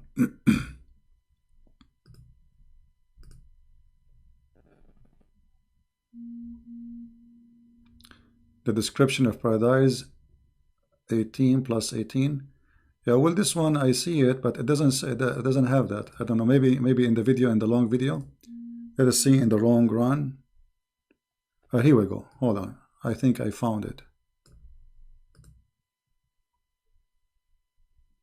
But where is that?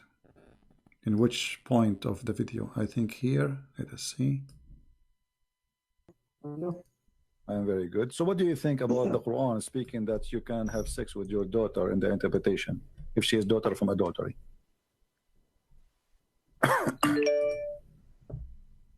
Where's the hadith? You are the person who speak Arabic. You are perfect. It's in front of you. This is the chapter of 25, verse number 54. And this is Tafsir al-Qurtubi, as you see in the screen. Jami'u al-Ahkam al-Quran al-Qurtubi. And read with me. Here we go. Read it. Now this guy is a Moroccan. He speaks Arabic. And he's calling to defend Islam. And those liars, they say, CP is lying, CP. Is lying. Islam is the religion teaching that you can have sex with your daughter if she's a daughter from adultery, not from marriage. You speak Arabic, you are Moroccan. You are Moroccan. Okay.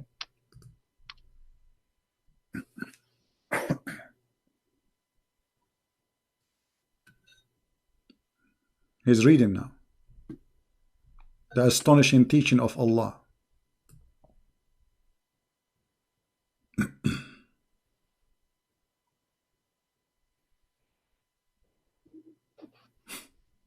What he will say? You have nothing to say. Silence. To read this is just 4 lines. But this is not a hadith. This is just interpretation. Interpretation. Okay, it says you can have sex with your daughter if she is daughter from adultery. Why you Muslim believe in that?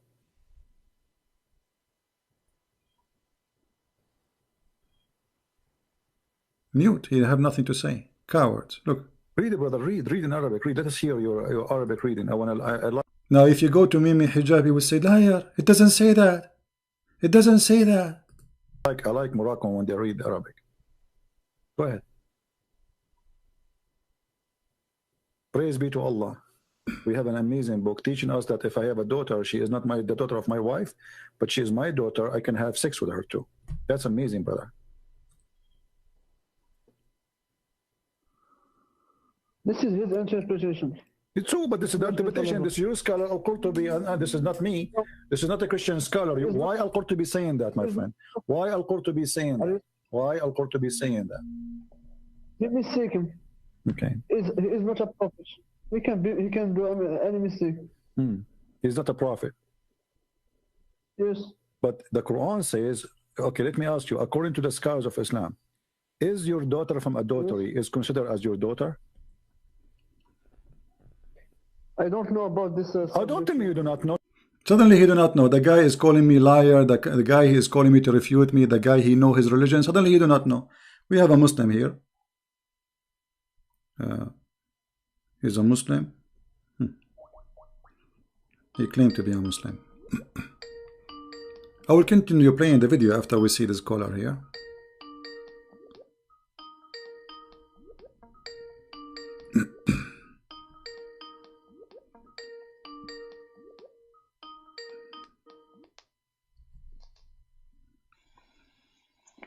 Hello? Yes.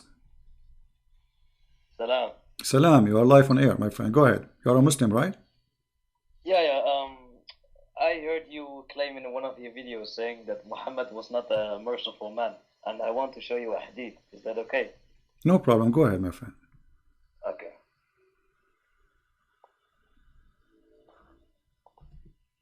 I will send you the hadith. No, just read it for me. I know all the hadith.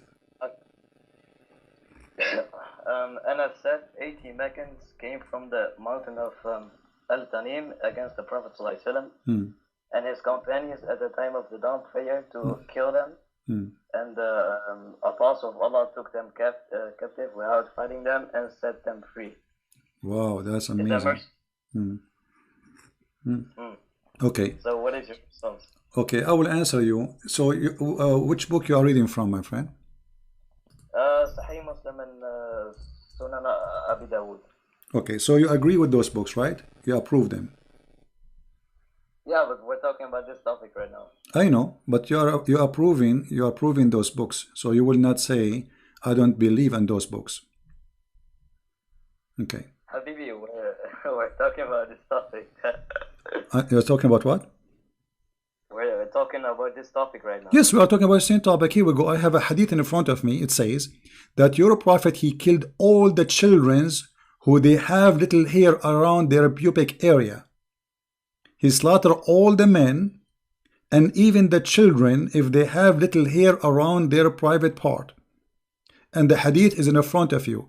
And the guy who is reporting this saying, and this is why I was not killed. Little children. Wait, let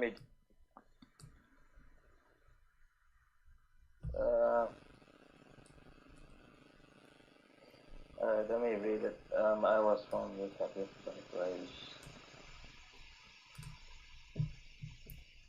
Where does it say the Prophet did it? He's saying the way, this is why I was not killed. He killed everybody. Don't you see it, my friend? Yeah, but Muhammad didn't kill them. What do you mean?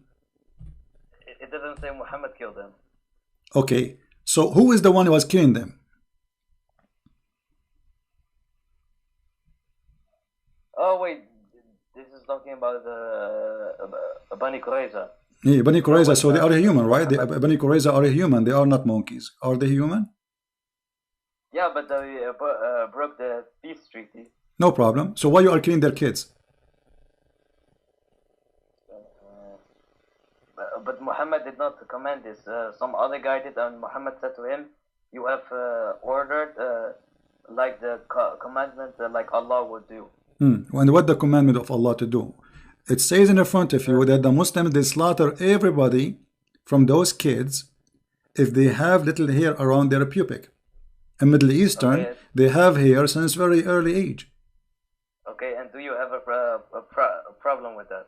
You are calling me to show me that the Prophet is merciful. Where is the mercy to kill those children? What they did to him, Muhammad? Okay, so I'm asking you, is there a problem with killing women and children?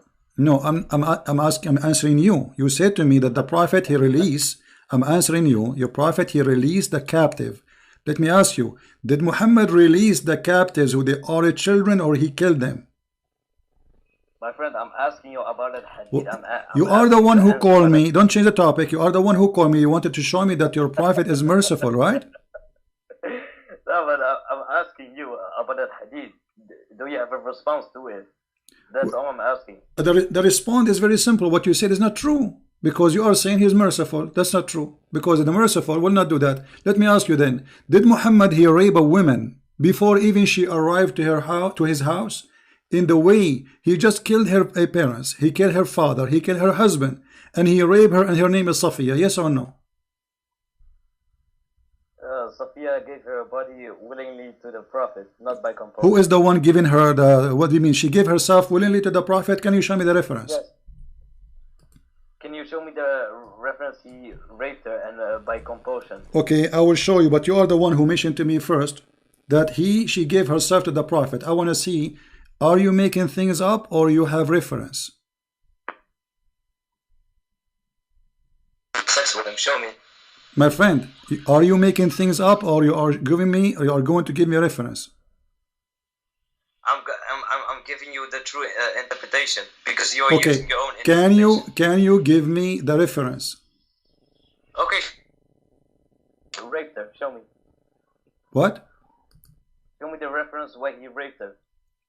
Well, you are the one who said I will show him a reference, but you start because you are the one who said to me that she gave herself to him. Okay, what if I show you in the Bible Moses killing all the women and children and men? You can show me, no problem.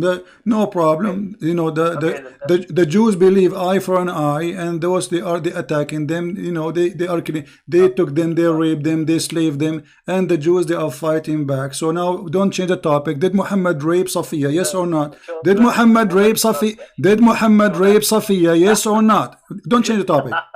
Did Muhammad rape Safiya? Yes or not? Listen, Moses kept all the virgin women alive, and he said to them, keep them for yourselves. Okay, read the verses for me. It says, keep them. If you want to marry one of them, you cannot sell her. Right. You cannot sell her, and she have to share hold on. She have to shave her hair for a period, so he will not get close to her until she is healed from what happened. She is a prisoner of war. This is what the Bible says, and I challenge you to read the verses you are quoting for me. Look, we have no problem to read our verses, and I challenge you right now in front of everybody to read the holy chapter, and we will laugh at what you said, because there it says that if you want to marry her, and you cannot sell her, you cannot sell her. You take her as a wife, and if you don't want her no more, you let her go free. Does it say that, or I'm lying? My friend, if you rape a woman in the Bible, then you have to marry her forever and pay 50 silver to the That's a big fat lie. That's a big fat lie. Don't change the topic. There, if you lay down with the women, not rape a woman. If you lay down with the women, which means she agree, because the women she don't agree, she will scream. The Bible said that clearly. Secondly, you're a prophet. He said the same, and you keep jumping like a monkey from a place to a place. Let us go one by one. I will stay with you until tomorrow, my friend. One by one, one by one. Does it say, you're quoting for me from the book of Moses, does it say that if you have a slave, you cannot sell her again? She have to shave her hair, and if you don't want her no more, you let her go free. Does it say that? My friend, according to your Bible, the father have to sell her daughter. You see, it's you who sell his daughter. You see, the Muslims, when they the Muslims they say things which they are incapable of even knowing. He quote and he keep jumping. Look, he topic from topic to topic. Okay, you want to talk about selling women? You want to talk about selling women? Do you want to talk about women sold by the father? Say yes. Say yes. At the end of the day, you came, what? What topic you want to talk about? Why you keep jumping like a monkey from a place to a place? What the topic you wanna talk about? You kept doing that. I'm not the one. You see, you called me to speak about your prophet, the prophet of mercy, and suddenly you jump about Moses, and then suddenly you jump about etc. So you keep changing. So tell me please, what topic you want to talk about? Okay, let's talk about satanic verses. Satanic verses, no problem. Here we go. Go ahead.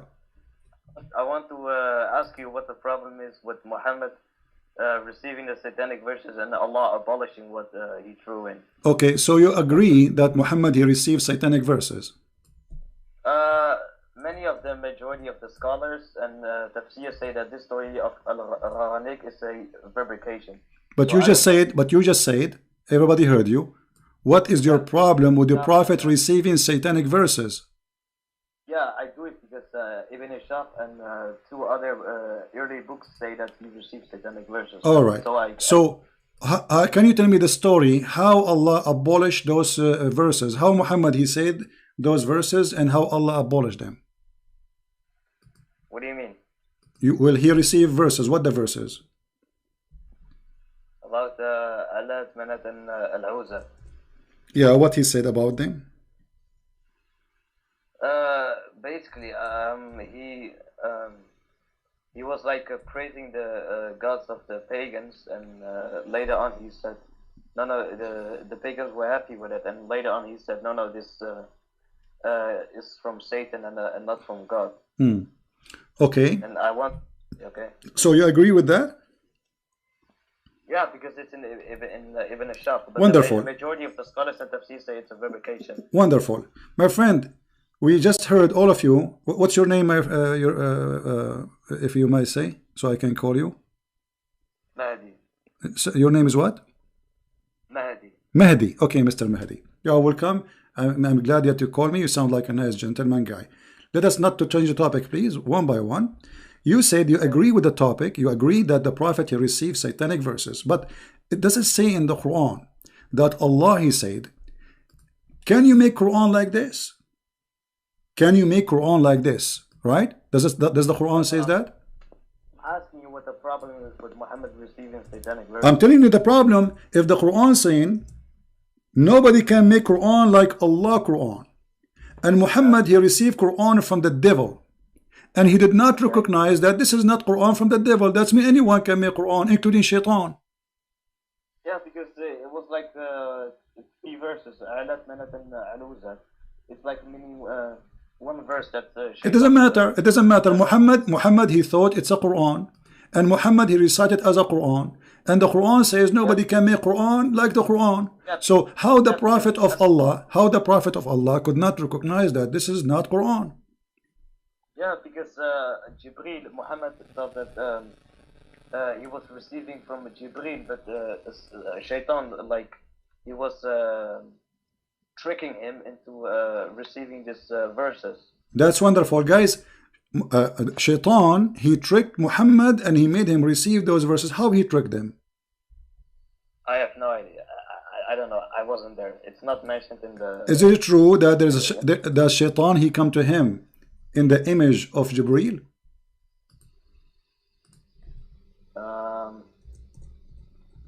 I would like you to show me the source from Ibn Ashaf or any early book. Okay, but you never heard of this story before?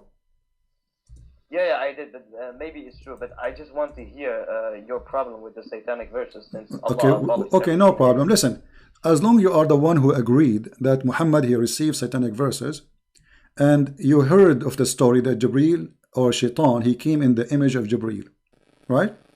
How and what is our guarantee that not all the Quran is from a guy who came in the image of Jibreel and he's Shaitan? What is our guarantee that the verse is saying that Allah will abolish the Quran, which is from Shaitan, is not from Shaitan himself? Because the Quran message of Quran is to worship the God of Abraham, Isaac, and Jacob, the one God.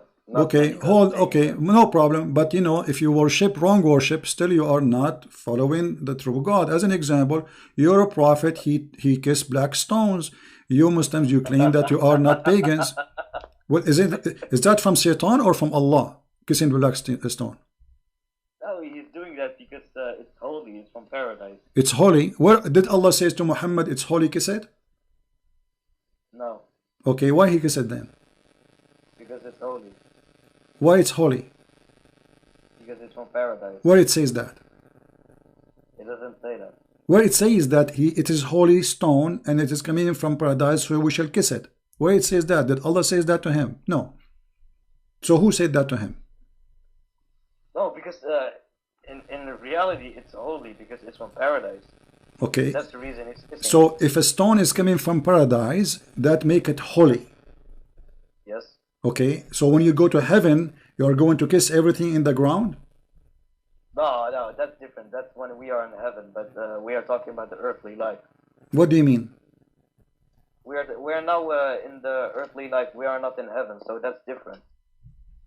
What? So what? If it's a stone from heaven, I mean it's a stone, and kissing a stone will make you a pagan person. Let me ask you: did this stone have a duty or it's useless?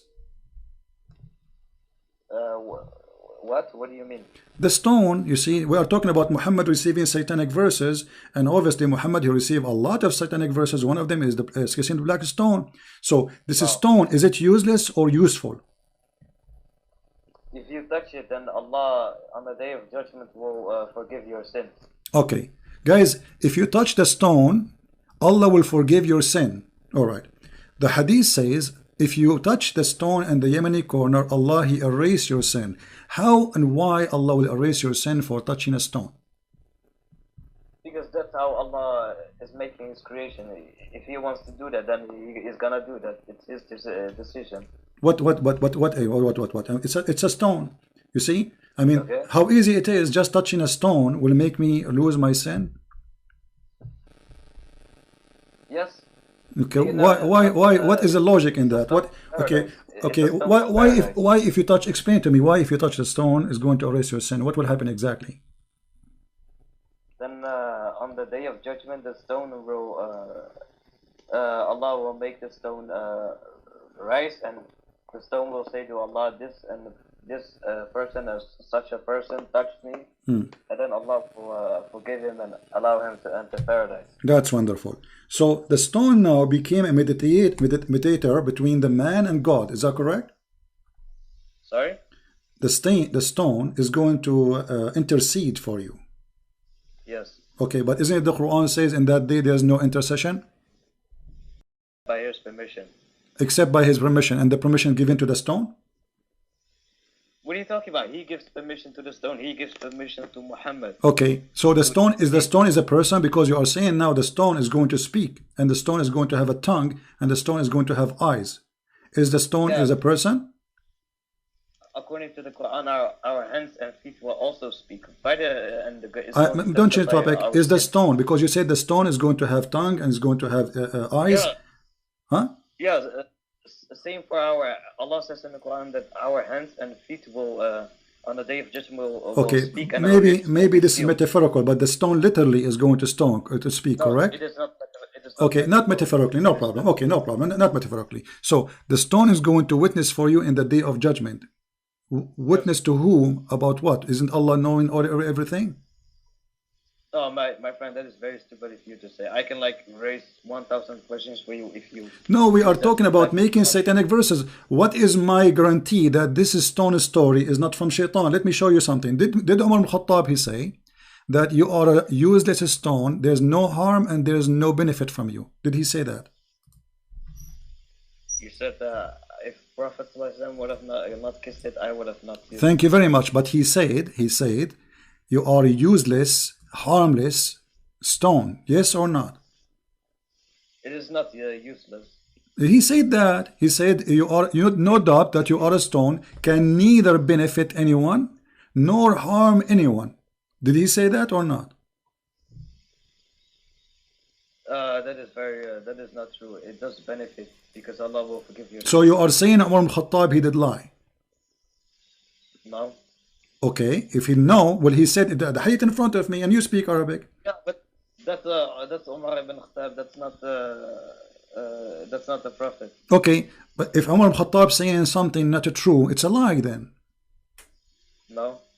What do you mean no? Either you agree with him or you don't agree. No, did he tell the truth when he said that? Did he tell the truth when he said that this stone is useless? Yeah, he said that, but the Prophet ﷺ did not say that. Okay, so the Prophet contradict the teaching of Umar ibn Khattab, correct? The Prophet's teaching contradict the statement and assumption of Umar ibn Khattab, yes. Okay, so Umar here was lying. No.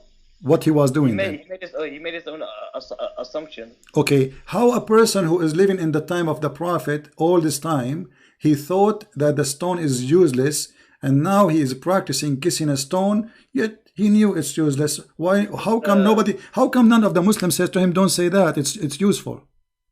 Because the stone, it's literally a stone. It doesn't, it will benefit us, but Umar ibn Khattab wasn't talking about this benefit on forgiving sins on the day of judgment. He was talking about the benefit of that the stone is like a stone. It doesn't do anything to anyone. Okay, hold on. He is saying, because the Prophet, he kissed you, I'm kissing you. He is telling you why he is saying it's useless. Kissing you is useless. So this is about now and later. Kissing you is useless, but you said the one who touched the black stone is going to witness for him in the day of judgment. Umar ibn Khattab is getting your Prophet busted, saying it's not true, it's a lie, it's just a stone. No, he's making his own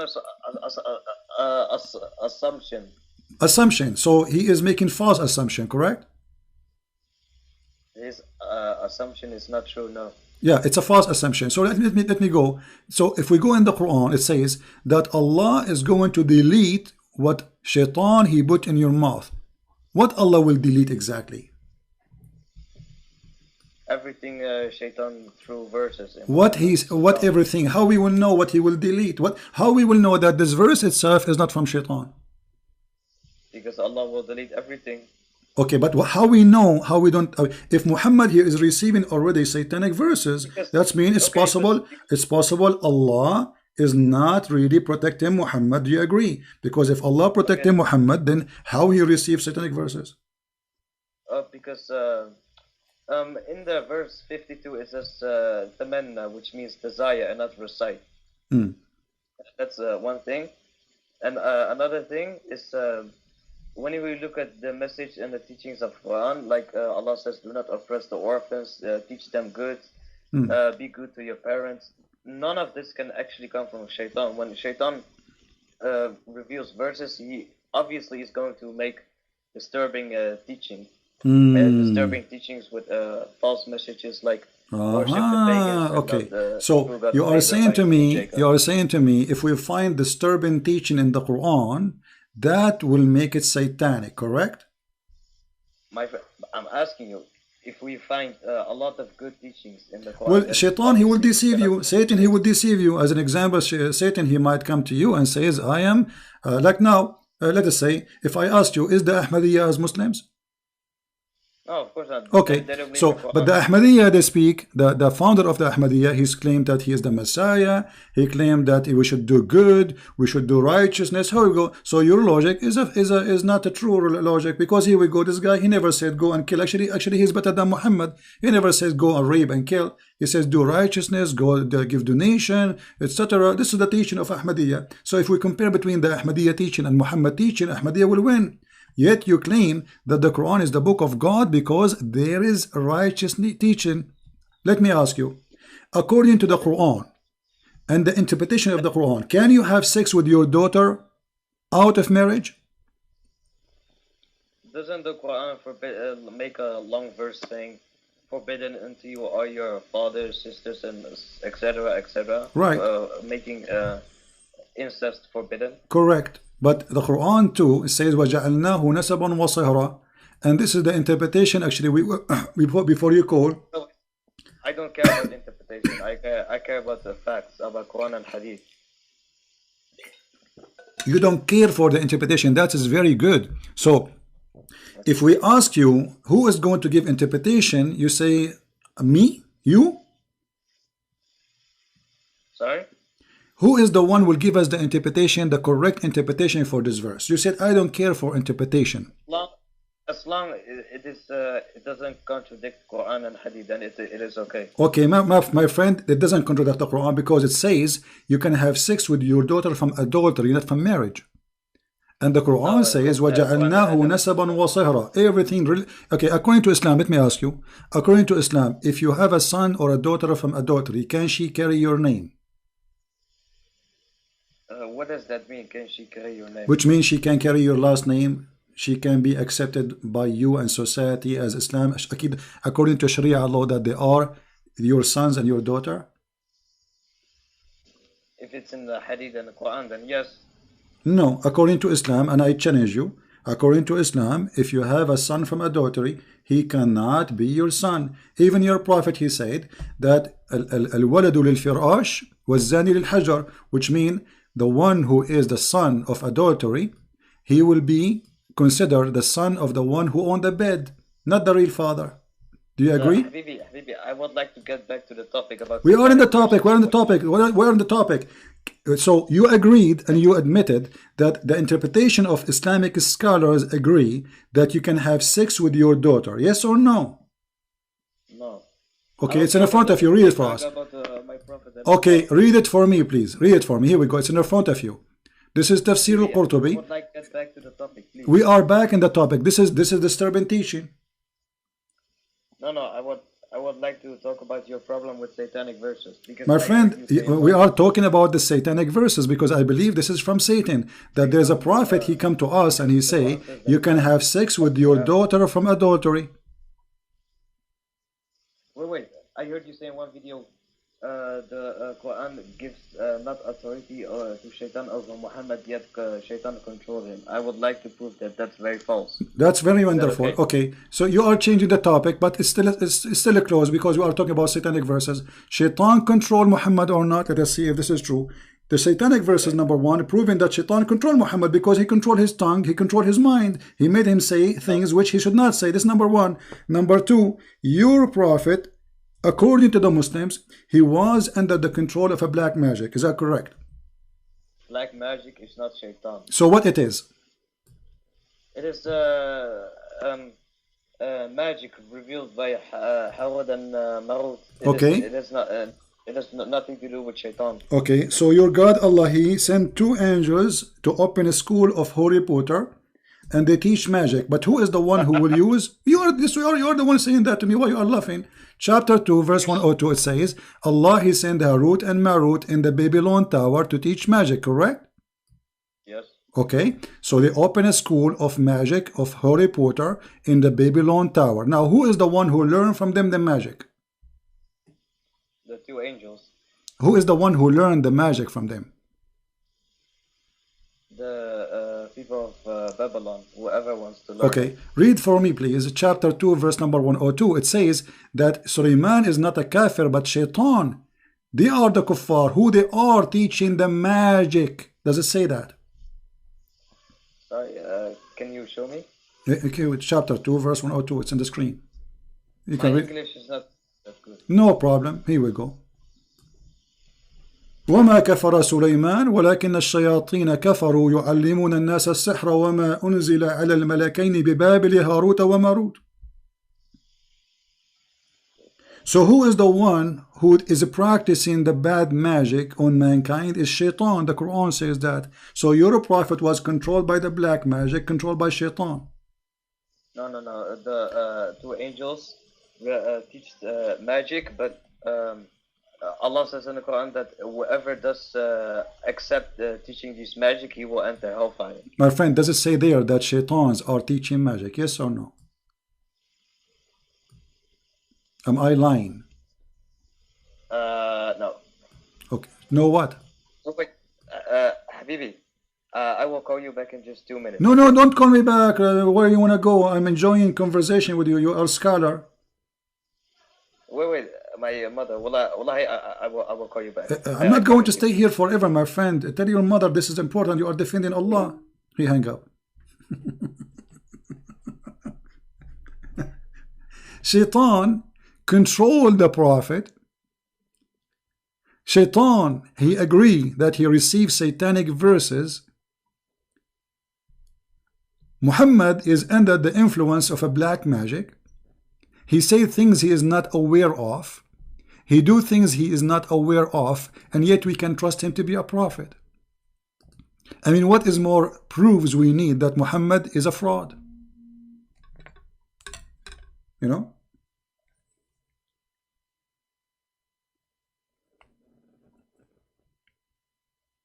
We have a caller. I don't know.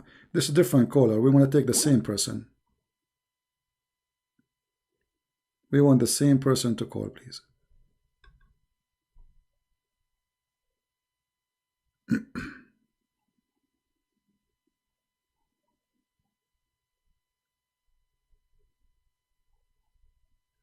Please don't call until the guy he called back. He promised he will call back. Let us see if he's a man who keep his promises.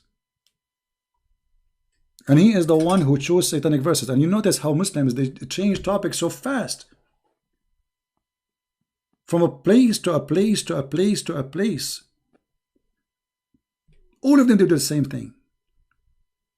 And you have to be sure, like you have to force them to stay in one topic. Otherwise, they will be all over the place. And the reason they are all over the place because they are trying to escape the embarrassing moment. He called me to say, Muhammad is a person of mercy. The second we start showing him that Muhammad raping women, he changed the topic.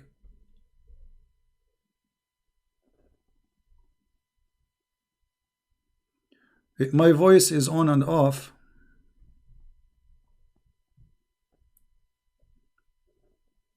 Yeah.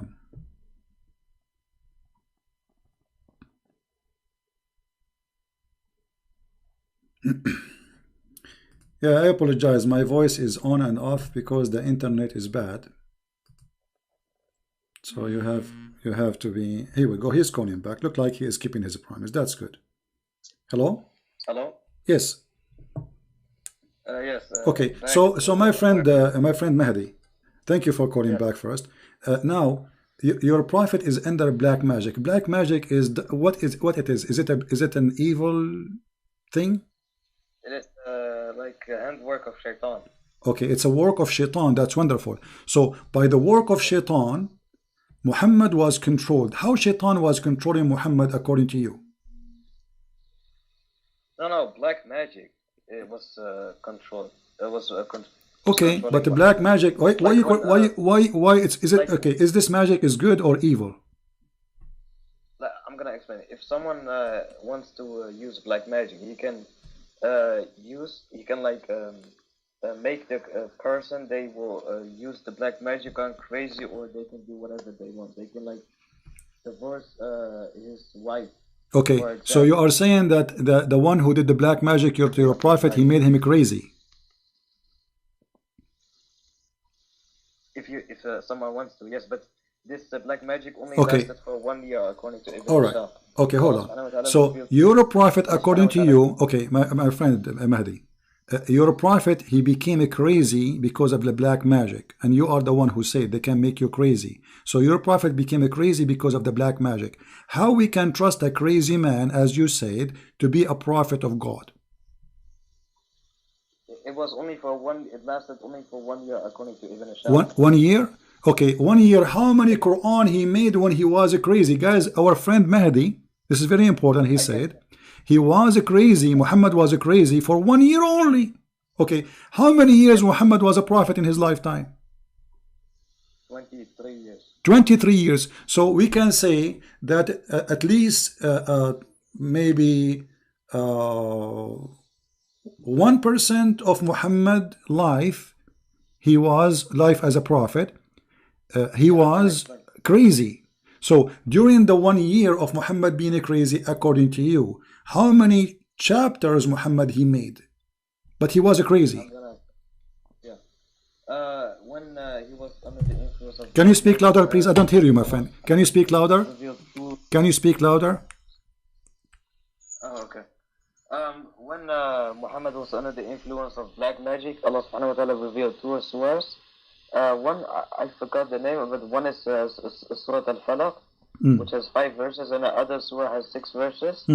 Together, them has 11 verses, and Muhammad needed 11 knots because the shaitan, there was 11 knots to break, and each knot to break was to reveal 1 verse. So Allah subhanahu wa ta'ala revealed 2 surahs together with 11 verses. Each verse broke a knot, and when they broke the knot, Muhammad was free from the influence of black magic. So you are saying to me that Allah, he could not free Muhammad from his black magic. It took him 11 months.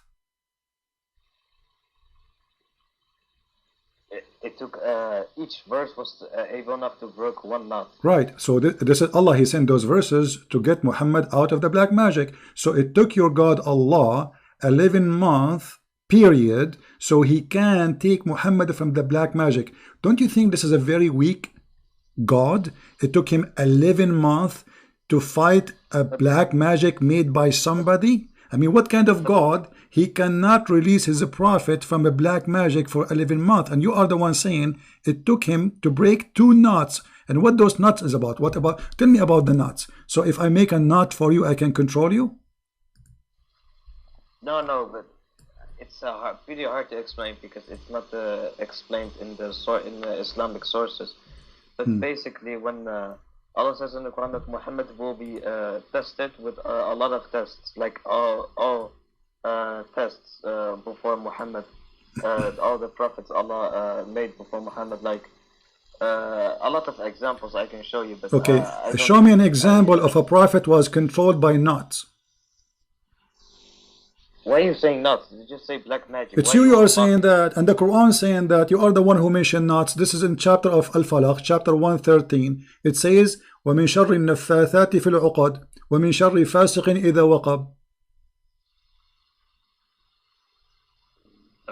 Okay, so how a person can control you by the knots, and Allah took him 11 months to open those knots. Do you think that Allah, he need more training? Do he need to go to Harry Potter school so he can finish it faster? You admitted, and everybody heard you, that the prophet was under the influence of the black magic, which make him crazy, for 11 months. And it took Allah 11 months to take the knots out. Allah's not gonna Allah's not gonna wish to release Muhammad from the black magic at once. Allah tests the prophet. How that can be testing the prophet if the prophet now is crazy, and that will not make him tested? This is not testing. This is humiliating. What the point of this testing? If you are making things something I did not choose. Did Muhammad choose black magic? No. So if you force something on me and then you say this is testing, this is crazy. This is not a test. This is kind of illness, right? Because you are controlling me. I have no control of myself. So what kind of God? He allowed the devil or any evil power to control his prophet, who supposedly people will follow him. Now your prophet is a prophet of God, and you Muslims, you follow whatever he do, whatever he say. So you said for 11 months or a year, Muhammad is a crazy man. Now, how many things you learn from the crazy man during the 1 year? Can you tell me how many things you learn from him? Okay. When Jesus was in the desert, he was tempted by Satan for 30 days. Is that? But I'm not gonna say Jesus was like very crazy or something. Like Jesus was, according to your belief, still. He overwon that temptation by Satan. No, you see the temptation there, Shaitan, he offered him things. Jesus, he refused. So he did not control Jesus. He did not make him do things. He did not make him say things. So Shaitan, he is just offering things. Jesus said to him, it's been said, you know, don't test your God. It's been said, don't do this. It's been said, don't do that. So this is just a conversation. Temptation is Shaitan now offer me, let us say, to go and do gambling. This is temptation. Did I do it? No. So this is a temptation of offer. Here we have your prophet is under the control of the devil, and you agreed it was for a period of 1 year. So I'm asking you now, why Allah allowed the devil to do that to Muhammad, who is going to be followed by Muslims? Now listen, did Muhammad did something crazy when he was under the influence of the black magic? Yeah, he was like doing imagining that he had sex with his wives while he did not. All right, that's wonderful. So how that can happen? And don't you think that this is mean that Muhammad, he lost his mind? A man, he imagined himself having sex, but in fact he did not. So what he was doing? No, but this is talking about the daily life. Like Muhammad receiving revelations from Jibreel. Like imagine Muhammad getting revelations from Shaitan for 1 year. First of all, if that was true, then Jibreel would have said to Muhammad after 1 year that you should delete all these verses you said because you were under the influence of Shaitan. Okay. And Allah said he abolished everything that Shaitan threw in. That's so wonderful. Nothing is by That's wonderful. So according to you, that Muhammad was delivering satanic verses for a year, and then Jibreel, he came and he tell him, those are satanic verses, we have to delete them because they are bad, they are not from Allah. Okay, how come Muhammad did not notice that this is from Shaitan? I'm not telling you he received revelation from Shaitan for 1 year. I'm saying maybe but Muhammad was not under the control of Shaitan. He was under the control of a person casting his spell on Muhammad for 1 year long. Not Shaitan Muhammad getting revelations for Shaitan. But you admit that Shaitan, he gave him revelation, but you do not know. I'm telling you if. What if? No, you said in the beginning. No, my friend, you said in the first thing you said to me when we started this topic, you said that yes, you agree that Shaitan, he gave him satanic verses and Allah deleted them.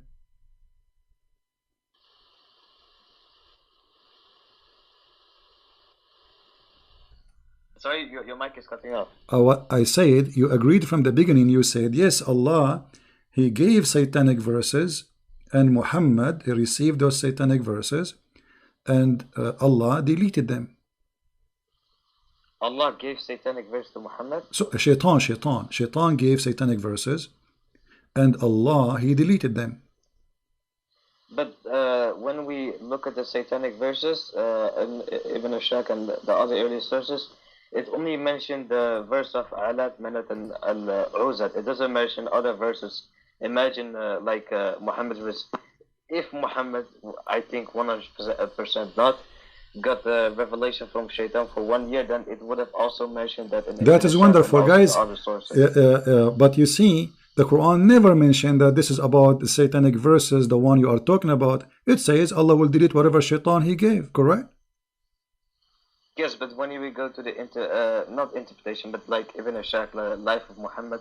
All right. It talks about the verse. So you are basing your belief. You are basing your belief in Ibn Ishaq or in the Quran?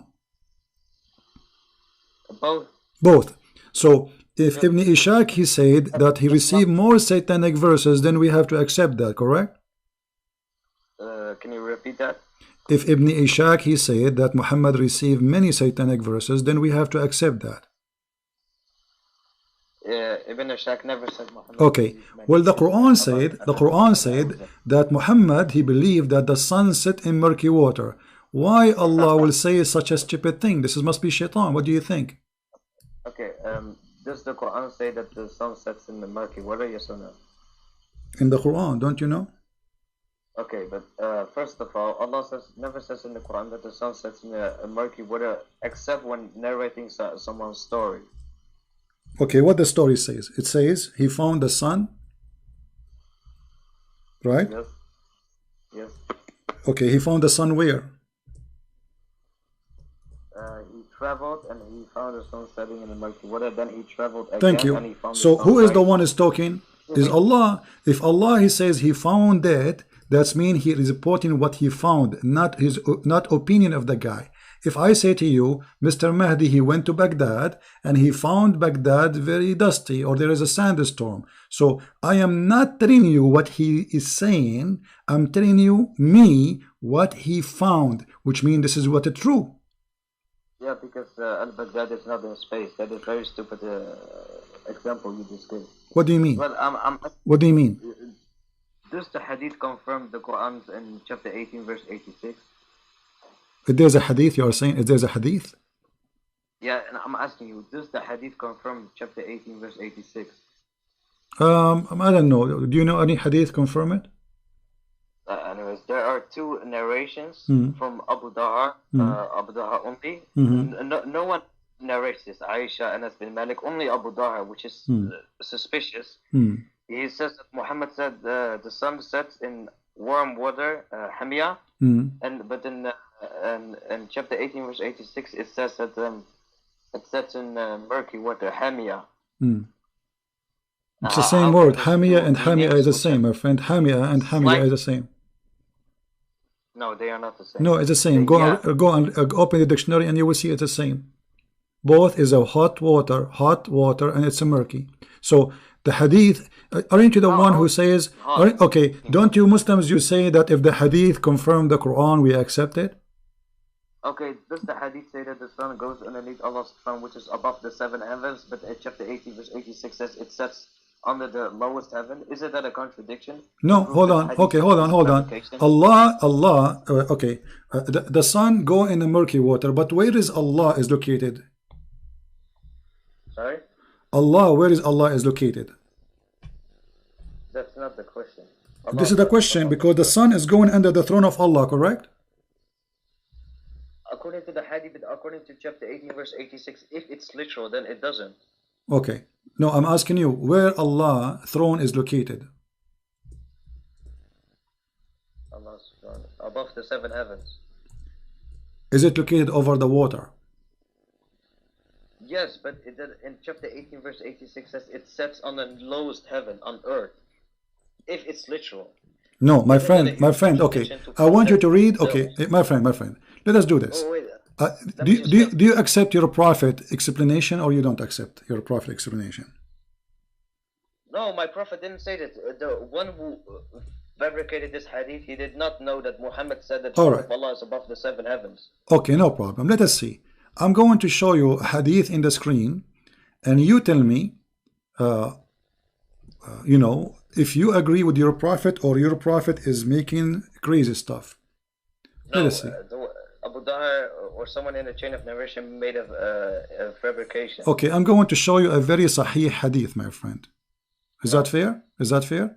Very sahih hadith. Okay. Then it doesn't contradict Quran. No problem. You see, until now you did not find the hadith contradict the Quran, because when the prophet says he found it sitting, the sun set in the murky water, this is what the Quran is saying exactly. Now. Yeah, but it says the problem is the chapter 18, verse 86. If it's literal, then it says it sets on the lowest heaven. But while the hadith say it sets Okay. Underneath the throne of Allah.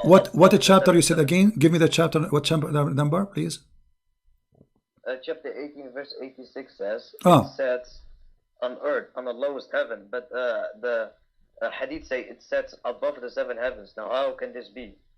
No, it doesn't say that. The hadith says that the sun goes and prostrate under the throne of Allah.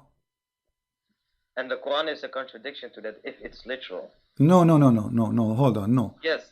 Okay. Habibi, okay, let us read the verse. Chapter, you said chapter 18. I will go to chapter 18 in front of everybody. Chapter 18, correct? And what verse you want me to open? 86. 86, wonderful. Here we go. We go to 86. It says the later verses, he found the sun rising again. Right. Okay. Here we go. All right. All right. So the chapter 86, it says that he found the sun sitting in a spring of muddy water, and he found near it. What he found? Look, he found near it. How he can find near it? Listen, this is just from my interpretation, his perspective, because Allah never says in the Quran that the sun sets and mercy from his own.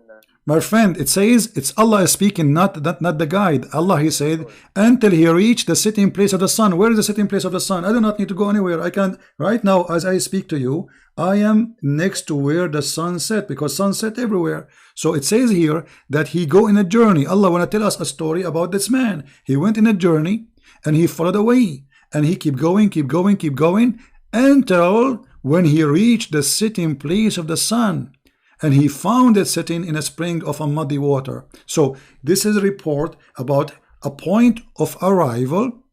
It says the place where the sun set, but this is mean that Allah believe that the sun set in a certain place, not everywhere, because he keep going, and this guy, he spent years in travel. This is not about one day, like from the morning or after.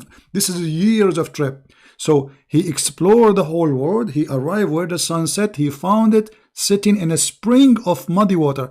Can you tell me how he saw it in a spring of water? This is not my thing. I'm asking you, does the hadith confirm chapter 18, verse 8? Yes, exactly. Yes, exactly. Here we go. The hadith says that your prophet said that he found it sitting in a murky water. Exactly the same. No, it doesn't say that. Okay, read it for me. Here we go. Why is it on the screen? Here we go. I will put it for you on the screen in a second. Here we go. And this is not a da'if hadith. This is sahih chain hadith. You see it? This is sahih. So I was sitting behind the Messenger of Allah, who was riding a donkey while the sun was setting. He asked, do you know where this set? I replied, Allah and his apostle know best. He said, it's set in a spring of warm water, Hamiyah. Yeah, and chapter 18, verse 86 says dark, like muddy water. How can it's the same. Hamiyah and Hamiyah is the same word, my friend. Hamiyah. No, okay, what Hamiyah mean? Okay, what Hamiyah mean? Hamiyah means boiling water. Correct. And this is a water in the ground, correct? No, it can mean any type of boiling water. So what are you saying, that your prophet saying that the sun was sitting in a dish? Well, I'm asking you, it can be any type of boiling water. It doesn't mean where. My friend, Hamiyah, the Quran have many ways of recitation. Some recitation says Hamiyah, some says Hamiyah is the same word. You can open the dictionary right now. And if we go right now, listen, if we go, okay, listen. So your prophet, he said here, hot boiling water. The Quran, according to you, says boiling and murky. Correct? This is the difference. What is the big deal? He did not mention to you the word murky. He confirmed. Okay, did he confirm? Listen. Did he confirm that it's sitting in a spring of water? Yes or no? He said Quran says dark mud. No, this is not the question. Did he confirm that the sun set in a spring of water? No, it's a spring of dark mud, in the spring of murky. My friend, does your prophet say, did he say in the hadith, he said it's set in a spring of, forget about dark and warm and warm. Did he say a spring of water? Does it set in a spring of water? Yes or no? we should look at what type of water this is. No problem, but it's a water. At the end of the day, if it's hot or not, that will not make a difference. If it's muddy or not, will not make a difference. It's a water. So the Quran agree with Muhammad here that the sun set in a spring of water, and he is saying it's boiling. According to you, Hamia, not only boiling, it is boiling water and muddy. Okay, but he did not. He did not contradict. Why are you lying? It doesn't say boiling water and muddy. It says only muddy water in the Quran. Okay, here we go. I will open the Muslim translation. Okay, let's see. You're calling me liars. Now you're insulting me. Here we go, guys. Does it say? Okay, hold on. Does it say black, muddy, or hot water? This is your translation. This is your Muslim translation. I don't have a translation. I am not English good. It doesn't matter. The translators, they are Muslims. So you are calling me a liar. What about we open the interpretation? My friend, I know Arabic. It's like saying.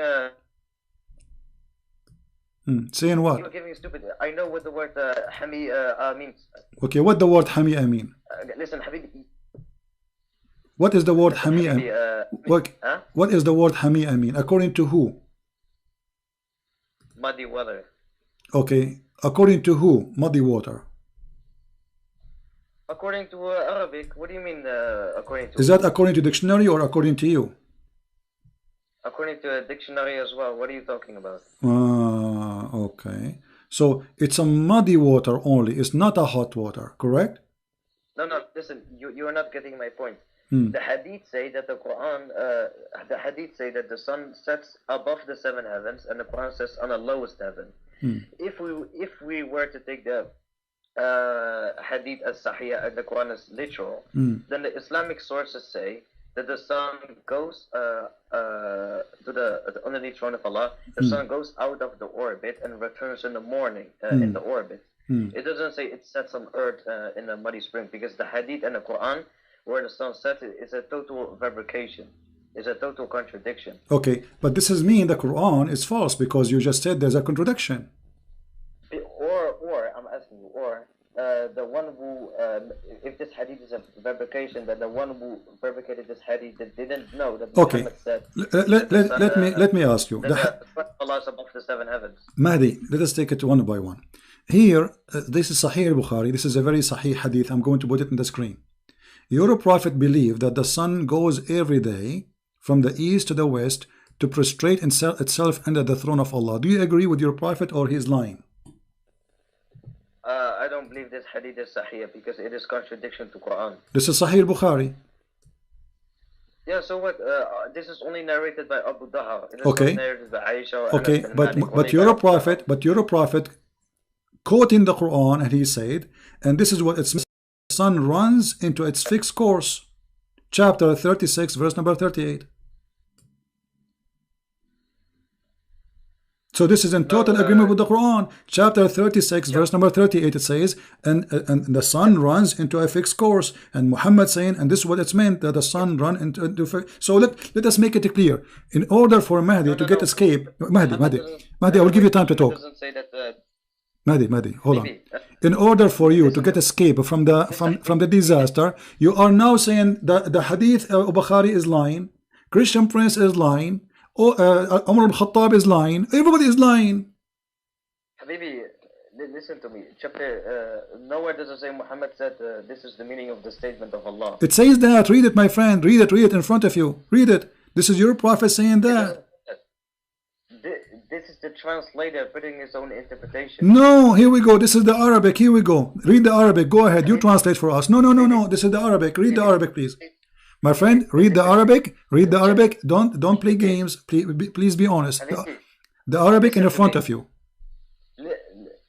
Listen to me. The chapter 36, 38 is meaning its fixed course is underneath the Earth's horizon. Okay, I will go with you. So guys, the fixed course of the sun is underneath the Earth horizon. That means the sun is moving. The sun is moving around the Earth. The sun is moving around the Earth according to you. No, from the earth is moving around the sun. No, it says the sun. It says وَالشَّمْسُ تَجْرِي لِمُسْتَقَرٍ لَهَا, and the sun run to its course. It doesn't say the earth run. It says the sun runs. Okay, because the sun is in the sun follows the heaven. My friend, what the sun follow the heavens? This okay? So you are saying the sun when we have morning and evening, when we have sunset, that's the sun is moving. So you agree with your prophet that the sun moving, and this is how the sun disappear. Can you repeat that? Okay, you are saying and you agreed that the sun is going. Does the sun go? Of course, the Quran says the sun is in orbit. All right, so the sun goes, and he is talking about the sunset. So the sun goes every day from the morning until afternoon, until the setting time, and the sun goes under the chair of Allah. Okay, but this is not true, because the sun goes nowhere. It is the earth going around itself. Yeah, but I believe this hadith is a total fabrication because it contradicts the Quran in chapter 8. So we can say, me and Mr. Mahdi, I agree with him that Muslim source is full of lies, and Muslims are not trustworthy, and they lie a lot about their prophet. This is what Mahdi is saying to us. He is saying to us, we Muslims, hold on, you are saying to me, we Muslims, including Al-Bukhari, the most authentic source, we have a lot of lies about the prophet. We lie a lot about him. Don't trust what we say. We are liars. No, I'm not saying that. Would you are saying Umar Khattab is lying. You are saying Al-Bukhari is lying. You are saying your prophet is lying. I'm not saying that. Okay, let me ask you. I will make it simple. You see, you can go around as much as you want. The guy in the same chapter, we are not changing topic. In the same chapter, he keep going. He changed his direction, and then he keep walking until he found where the rising place of the sun. Yes, this proves that it's not literal. What do you mean literal? No, he keep going. This is going. It's a trip. He keep going until he found the rising place of the sun. Where is the rising place of the sun is located? So according to you, the Quran says that the sun goes under the ground, and it travels all the way to the ground, and it's no, I did not say that. I did not say that. The Quran said the sun goes in the murky water. I did not say under the ground. I said in the water. But you just said that hadith say the sun goes underneath the throne of Allah. And the throne of Allah is above the water. Don't you know that? Yes, but chapter 18 verse 86 says on earth. Okay, but is the throne of Allah is on the water, on the earth, or in different place? Where is the water located? It doesn't matter where the water is located. It matters where the sun sets. Okay, no problem. Where is, okay, no, it's matter. The throne of Allah is located where? Is above the water. Where is the water located? It says it sets above the seven heavens. My friend, no, hold on. The throne of Allah is upon the water. Where is the water? Is in heaven or down in earth?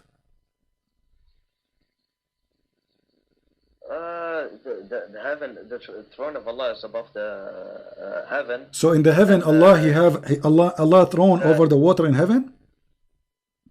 Allah, the water is underneath the throne of Allah. Okay, and where is the water located? Above the seven heavens. So there is a sea above the seven heaven, flying, and Allah in the top of it. There, Muhammad explained this. We got the first heaven, second heaven, into the seventh heaven, and above that is water, and above that is a throne, and above that is Allah. All right. So according to you, here we go. You see, we are coming to a conclusion now. According to you, that the sun is going to a place, and that is a water under the throne of Allah, and it take a bath, and that throne, which is above the water, and but this water is not in the ocean. This is in the sky. This is what you are saying, correct? In the heaven, yes. Okay, so you agreed. So you agreed now finally with the Quran that the sun dip itself in the muddy water. But this muddy water is not in the earth. My friend, you are not getting my point. The Quran makes a total contradiction to what the Hadith says. So what we are getting from you that you Muslims believe and you agree that you have too many contradiction stories about what your Prophet said. Correct? Is it? I'm asking you. Is it possible for someone to replicate this hadith, since it's only narrated by Abu Daha, It's only narrated by Abu Dawud. Is it not possible for someone to replicate this hadith? Yeah, but the hadith about your prophet, saying that the son goes every day and take permission from Allah and goes and then come back from the east. This is not a fabricated, because everybody reported. No, not everybody. That is a lie. Well, here we go. I can find you the hadith from many sources. This is Okay. this is written in many places. Okay, you see. From Abu Dawud, from the Sunnah. Okay, listen. Sahih Muslim, At-Tirmidhi, Al-Bukhari, etc. They report the same story. But if we go right now and we ask you, do Allah even knew what He created first? Yes, of course He does. Okay, what is the first thing Allah He created? You see, remember, we're trying to prove that Muhammad is under the influence of shaitan. If Allah is God and He is talking, He will not contradict Himself, correct? What is the first thing Allah He created? The first thing Allah created. I did not hear you. Then the earth, and then the 6 other heavens. The heaven and the earth, correct? And then the 6 other heavens. All right. So let us go in order. After Allah He created the earth, what happened? What is next? I mean, the earth is created now. And then what is next after He created the earth? Fashioning the one heaven which existed before the heaven into 7 So heavens. He did not finish the earth and He go to heaven? What are you talking? Listen. Which one He finished first? Okay, let me make it simple. Which one Allah He created first? The water, the trees, or the stars? Mahdi, let's make it simple. Which one Allah created first? Yeah. The water, the trees, or the stars? We're talking about earth and heaven, right? Yes. Which one Allah He created first? The water, the trees, the grass, the substance of the earth, or the stars? I think I got a hadith for that, with Muhammad saying, Allah created the mountains on Sunday and the earth on, meaning the ground on Monday, and then I think he said the trees on Thursday, and then the light on Wednesday. Okay, so the light was created at the end. At the end? Almost, because here we go. This is the hadith you are quoting for me from Sahih Muslim. It says that Allah He created the clay on Saturday, correct? And He created the mountains on Sunday. So do you agree with this? Of course. Okay, and then after He created the trees in the mountains in Sunday, He created the trees in Monday, and then He created the entire labor in Tuesday, created the light in Wednesday, which means after He finished the earth, He went and He created the stars, correct? Let me read this. The mountains is the first, trees is the second. Then Allah says He finished the entailing labur. In English means He finished everything else, the hard work. So first the mountains, then the trees, and then He finished everything else. And then He started to create the light, which in my understanding is like Allah created the light, like just not with the creating stars, but there's 2 interpretations for this. The sun and the moon. Tell me. Don't escape that, please. What is light mean? He created the light in Wednesday. Don't tell me it's not what light. What is the light for the earth? The sun and the moon. Okay, so it says the sun and the moon. Okay, no problem. So Allah, according to you, and you agree with this, that the first thing created is the clay in Saturday, then the mountains, then He created the trees, and after that He created the light and the stars. But that's wonderful. But let us go to the Quran, and we will see that Muhammad must be receiving satanic verses, because Muhammad says, here we go, chapter 79, verse number 27. You can open the Quran from your side. It says, أَأَنْتُمْ أَشَدُّ خَلْقًا أَمِ السَّمَاءُ بَنَاهَا رَفَعَ سَمْكُهَا وَسَوَّاهَا وَأَغْطَشَ لَيْلَهَا وَأَخْرَجَ ضُحَاهَا. And then read the translation. Are you more difficult to create, or the heaven He constructed? He raised it high, and He has equal order it. its night covered by darkness. He created the night and the day. And after that he spread the earth, and after that he made the grass and the trees, and after that he created the mountains. So this is totally different order from the hadith. Which one you take now? Which is different. It says he darkened its night and extracted its brightness. I believe that this is talking about the stars and not talking about sun and the moon. Okay, isn't it no, it says وَأَخْرَجَ ضُحَاهَا. ضحاها. You know what duha mean? What duha mean? When the sun is what? Come on, you speak Arabic. What duha mean? So don't tell me it's about the sun. So he here speaking about he created the heaven, he raised it above, he made the night and the day, and after that he made the earth flat, and after that he made the water come and the posture of the earth, which means the grass and trees, and after that he put the mountains. But this is totally the opposite order from the hadith you said you agree with.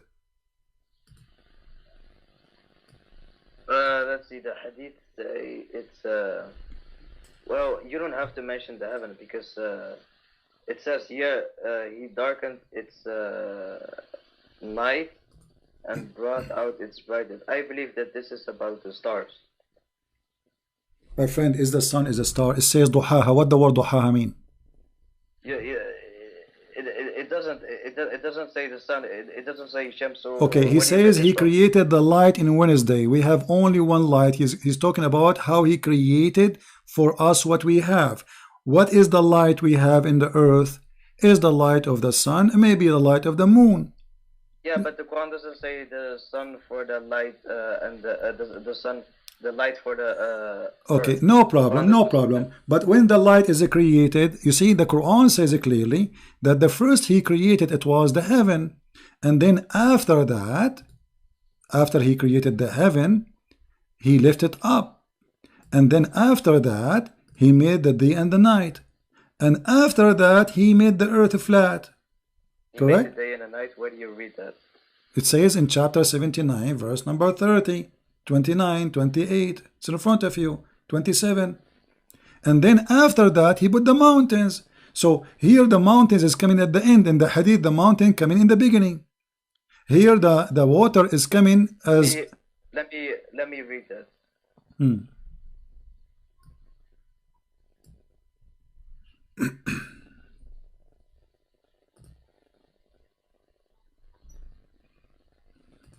I can explain to you. The Quran says the heaven is the first thing, and then in my interpretation the stars, and then the earth, and then he started creating the earth and the mountains, and then at the last thing he finished creating everything else on the earth, and then he created the sun and the moon.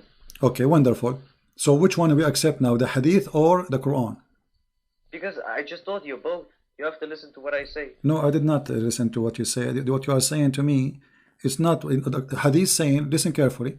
The hadith saying, Allah he created the clay in Saturday. The Quran saying the first Allah he created is the heaven. No. Are you trying to make a contradiction? The reason why the hadith say he created the earth on the which day was it? Saturday. The reason why the hadith mentioned this before it, as example in chapter 41 verse 9 to 12, is because the 6-day creation in Islam is not the heaven and the earth and the sixth heaven. The 6-day creation in Islam is Allah creating the earth first, and then fashioning the heaven which already existed before the earth into 7 heavens. That is the 6-day creation in Islam. So when the hadith mentioned the 4-day creation, like the mountains on Saturday, the mountains on Sunday, earth and Saturday, okay. It mentions the 6-day creation. Mahdi. So we will not be confused. I'm going to type in the screen. I want you to make it clear for me. I'm going to type number 1, Tell me what is number one Allah He created. I will type it in the screen. I will take a snapshot, so later you will not say I said that, you did not say that, or you didn't understand me. So we can be clear about what you say. So I'm going to ask you now, what was number one is created? Number one. Hello? Yes, what was number one Allah He created? We will go like this. Number one, number two, number three in details, and we will take a snapshot so we will not be confused. What is number one? The heaven. Heaven. Okay. The stars. Okay, number two is the stars. Correct? Okay. Then the just one by one. So number two is the stars. Just to be sure, we are not making things, we are not getting wrong information. Okay. What is number three now? The earth. What, earth, all earth, or what exactly?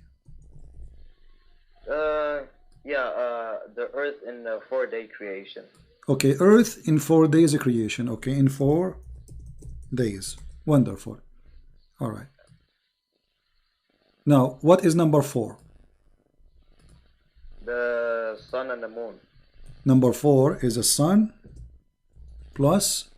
The sun and the moon is like created in the same period in the earth. Yeah, we don't care. I'm just asking which one is first. You said the first one is the heaven. Then Allah He created the stars. Then Allah He created the earth. And then in 4 days. And then Allah.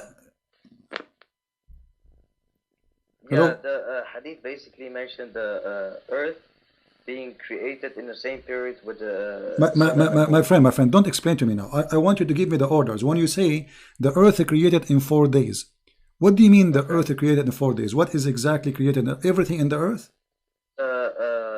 Substance, as the Quran says. What is okay? When the mountain was created in this chain in front of us, when the mountains was created? I think you should write on number 3. Okay. Earth, sun, and the moon. Let me erase number 3. Okay, number 3. Just make it larger. Number 3.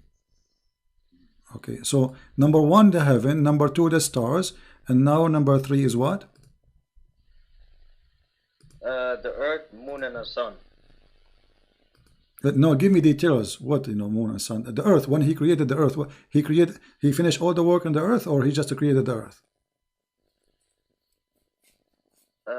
He finished all the work on earth in 4 days. Okay, so did He created, then number 3, He created water?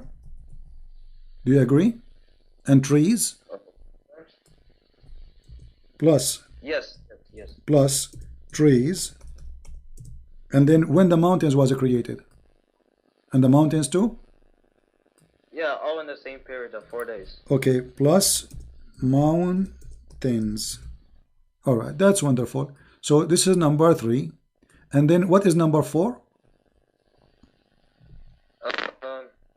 The number 3 is the sun and the moon and the earth. No, you said to me already number 3. You told me number 3 is the water, the trees, the mountains. Yeah, the substance of the earth and the sun and the moon. This is all number 3? Yes.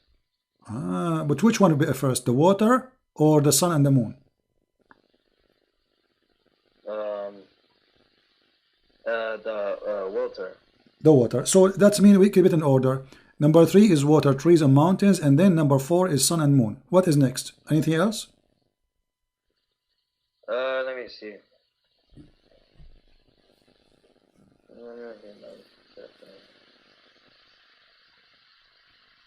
And then the 7 heavens. This is number 5, 7 heavens? Yes.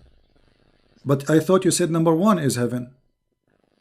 Yeah, but the heaven first, and then after the earth, he fashioned the heaven into 7 heavens. All right. So guys, this is the order, and everybody my witness. Do you have another thought before we go? No. No, you are sure? Yes. Okay, I will take a snapshot. Here we go. And I hope I will not lose my internet. And now we will go to the Quran. In the Quran, my friend, in chapter 41, verse, yes, we start from the Quran. Let's go there. yes.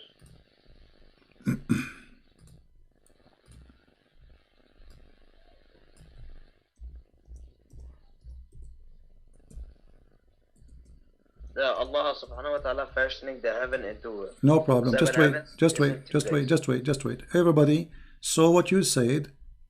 Yeah. Okay. This is the Quran says. أَأَنْتُمْ أَشَدُّ خَلْقًا أَمِ السَّمَاءُ بَنَاهَا. Are you more difficult to create, or the heaven he constructed? So what at first? The heaven. رَفَعَ سُمْكَهَا فَسَوَّاهَا. So he raised it above, in order. And then he made the lights and the darkness, which mean the moon and the sun. No, it doesn't say light and darkness. Okay, my friend, it says that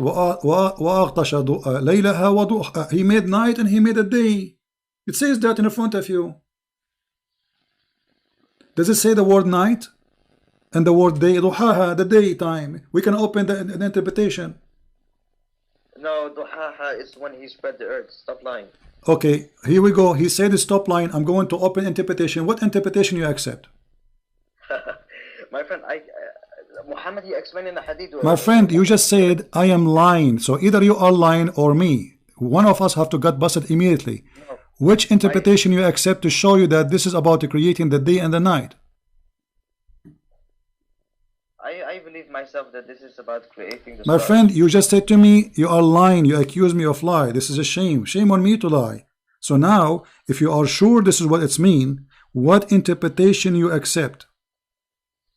My friend, I don't use interpretation. I use Muhammad. So why you don't accept? And are you saying interpretation they will agree with me and they will not agree with you? What do you mean? The Quran and the Hadith is very clear. My friend, don't tell me what do you mean. Why the Islamic scholars they agree with me, they don't agree with you? What are you talking about? I'm asking you, does it say that this is mean he created the day and the night? You said no. Because this is what they think. They think, so they are stupid, they are lying. Ibn Kathir is lying, Al-Qurtubi is lying, Al-Jalalain is lying, all of them they are a bunch of liars, and you are the only one who is saying the truth, correct?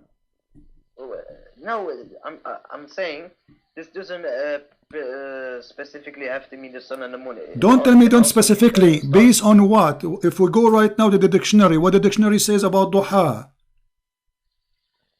It means spread. This is talking about the earth.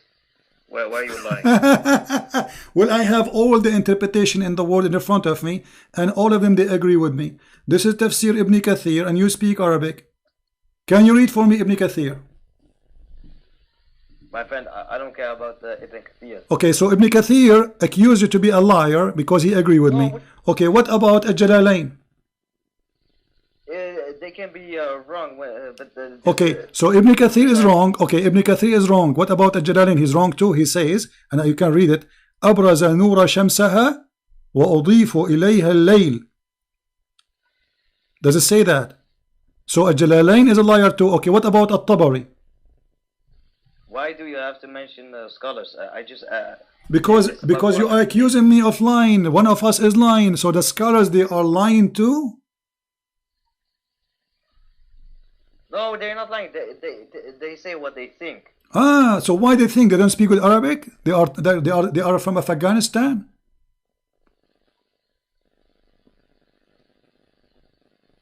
Habibi, can you please show me from Don't say my love. Don't say to me my love. I'm not your love. You see, you are. It's very embarrassing that you are the one who accused me of lying. The fact you are lying.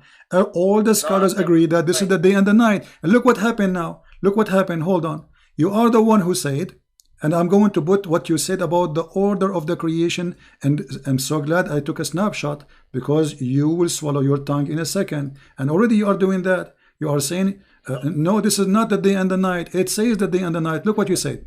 You said number 1 is the heaven, number 2 is the stars, right? And then number 3 is the water and the tree and the mountains. Let us read the Quran.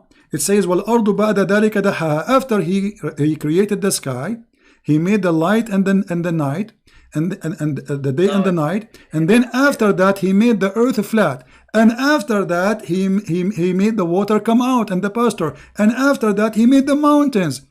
But if we... Wait. It doesn't say after he spread the earth and after that he brought out its... It says after that. It says وَالْأَرْضُ بَعْدَ ذَلِكَ دَحَاهَا. What بَعْدُ ذَلِكَ mean? My friend, it says after that he spread the earth, but it doesn't say after that he brought out its water and its pasture. It says that. It says that. أَخْرَجَ مِنْهَا مَاءَهَا وَمَرْعَاهَا. It's in front of you. It says that. It says, don't lie. Okay, read the verse for me. Read verse number 31. Habibi. Don't tell me Habibi. Read the verse. Read the verse. What it says. Habibi, you are... Don't Habibi me. Can you tell me what verse number 31 saying, please?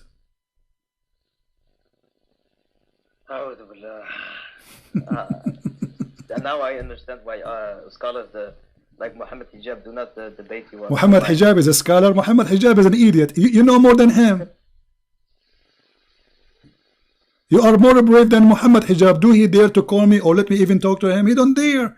You are more brave than him, and you are now getting busted like Mimi Hijab and the rest. This is why he don't call me. He's smarter than you. Muhammad Hijab is smarter than you. He did not call me. He did the right thing. You now getting yourself busted. You say this verse doesn't say the water and the pasture. It says in front of you. Read it. What the word mar'aha mean? Grass and trees. What the word water mean? Ma'uha. So why you are lying? But it doesn't say night or day. It says... it says night and days. It says night and day. I mean, it says he darkened its night and brought out its brightness. My friend, I showed you all the interpretation. Name one for me, agree with you. Just one. We have thousands of scholars interpretation for the Quran. Can you find me one agree with you? Just one. Okay. Mimi Hijab, I agree with you. He's a scholar. According to you, Mimi Hijab is a scholar. Mimi Hijab, he don't have a high school in Islam, you idiot. What's wrong with you? Mimi Hijab is a scholar now. Okay, listen. It says there and after... No, hold on. You said Mimi Hijab is a scholar. What is the education of Mimi Hijab in Islam? Do you have a degree? No. So how he became a scholar for you? So you are saying to me now, Mimi Hijab is smarter than Al-Bukhari, smarter than Ibn Kathir, smarter than Al-Jalalain, and he knew better, and you are following him. So now you are worshipping Mimi Hijab. But here we go, I'm showing you the reference. This is Al-Jalalain, this is Ibn Kathir, this is Al-Tabari, this is Al-Qurtubi. What about Al-Qurtubi? What's wrong with Al-Qurtubi? You think he's bad too? Okay, now can I finish? Okay, go ahead. It says after Allah constructed the heaven, He raised it and He darkened its night. But it doesn't say after that He darkened its night. If this is talking about the sun and the moon. It doesn't say after that? No, it does. It says and. Okay. Here, you see, let us see when the word after started. It says here, and after that, which means everything before it was before. And after here is after, correct? Do you agree? So from verse number 27 to verse number 29, it was before, and then after that, he start working in the earth. Do you agree with that?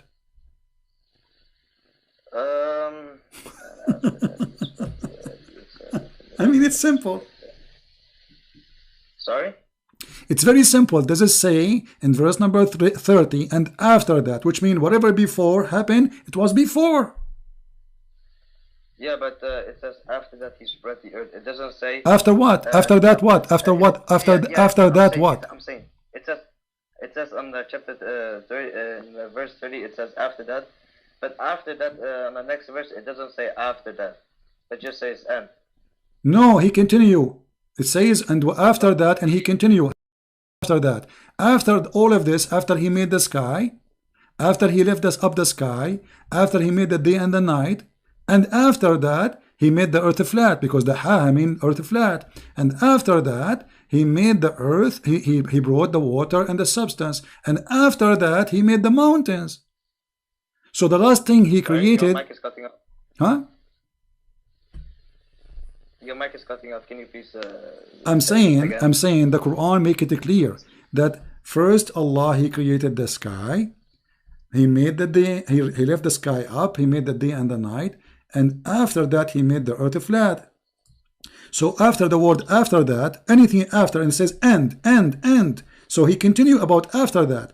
And he brought water and pasture for the earth, which means grass and trees. And mountains. This is all belong to after that. You don't need to repeat after many times. So, and after that he did the following. So the last thing in the chapter number 79 Allah created was the mountains. Do you agree? The last thing he created was the mountains? Yeah. That is a big fat lie. What are you talking about? It's in front of you. No, it doesn't say then he created the mountains and that was done. Creation. Okay. The verse here, does the chapter speak about the creation of the whole universe? Yes. So here it says, Allah, he created the heaven, verse number 27, and then he left it up, and then he made the day and the night, and after that he made the earth flat, and after that he made the water and the grass and the trees, and after that the mountains. So what is the last thing was? Maybe it doesn't say he created, first of all, it doesn't say he created, like when we go to chapter 41 verse 9 to 12, it says it mentions the whole 6-day creation as mentioned in the hadith, which day was created at first. Then we get a detailed explanation of order creation. So the first was the... My friend, why you are changing the topic? Does it say that the last thing he mentioned here, it is the mountains, yes or no? Yeah, because it is not mentioning the 6-day creation, that is why. Okay, but he is giving you now in details. Who care about the 6 days of creation? No. Okay. He's not giving... Okay, let me ask you. What he's doing. Allah, he finished the earth first or he finished the sky first? The one heaven. Okay, chapter 2, verse number 29, it says, Allah, he created everything in earth first, and then he went to the sky, and he finished the sky. So which one of you is lying? It doesn't say that. It says that. He created you. Listen, Habibi, listen to me so I can explain. Okay, go ahead. It says he created the earth, and then he went to heaven. Okay, so and what he did? He said he created everything in earth, correct? Everything. Does it say that? Yes, of course it says that. Okay, so let us make it clear, guys. It says that. Take note. He agreed finally. It is he who created everything in the earth, and then he went to the sky, correct? Yeah. Okay. He went to the heaven, so the heaven was already created. No problem. But what he did, but the heaven was not finished, correct? No, it was finished. He fashioned the heaven into 7 heavens, so he made other 6 That means it's not finished. That means it's not finished. So he made them after that. He made them 7 heavens. So the earth is done totally, and the last thing is finished. He went to the heaven, and the heaven he made them 7 skies. Do you agree? First was the heaven, then the earth, and then the 6 other heavens. Where's the scientific mistake? Okay. So now let us see. According to you, Allah created the heaven first, then he finished all the earth, then he went back to the heaven and he finished the heaven, correct? Then he made other 6 heavens. Okay, that's wonderful. If we go in the, hold on, because people will laugh in a second. People will laugh at what you said in a second, because the Quran said that Allah, when he went to the sky was a smoke. There was nothing. Smoke is referring to the okay. nebula, because No problem. No problem. Okay. All right. Hold on. Look at this. Allah, he made mountains. This is chapter 41, verse number 10. He placed mountain in the earth. So there's earth and he placed mountain. Do you agree? Yes. Okay, and he made all the substance of the earth in 4 days, which mean water and trees. Do you agree? Yes. Okay, at this moment there was nothing in the sky. Do you agree? Because it was just a smoke. That was heaven. Yeah, there's heaven, but it was a smoke. There's nothing. There's no stars. Okay, listen. No. There was nothing in the heaven. Yes or no? To make it simple, there was only a smoke. Yes or no? No. I'm going to explain to you what the smoke is. Okay, what the smoke is. It says, it doesn't say after he went to the heaven, he created or he constructed the heaven. Because when we go to chapter 79, verse 27 to 30, it says, the heaven which was constructed and raised. So the heaven was constructed and raised. The reason why Allah says smoke is because according to scientists, after the Big Bang, the heaven was in a state of smoke in a nebula, which is smoke, a gas for billions of years. That is but the heaven is still constructed and raised, like the Quran says. Okay, so now what is the answer? There was when the heaven was a smoke, there was a stars or not?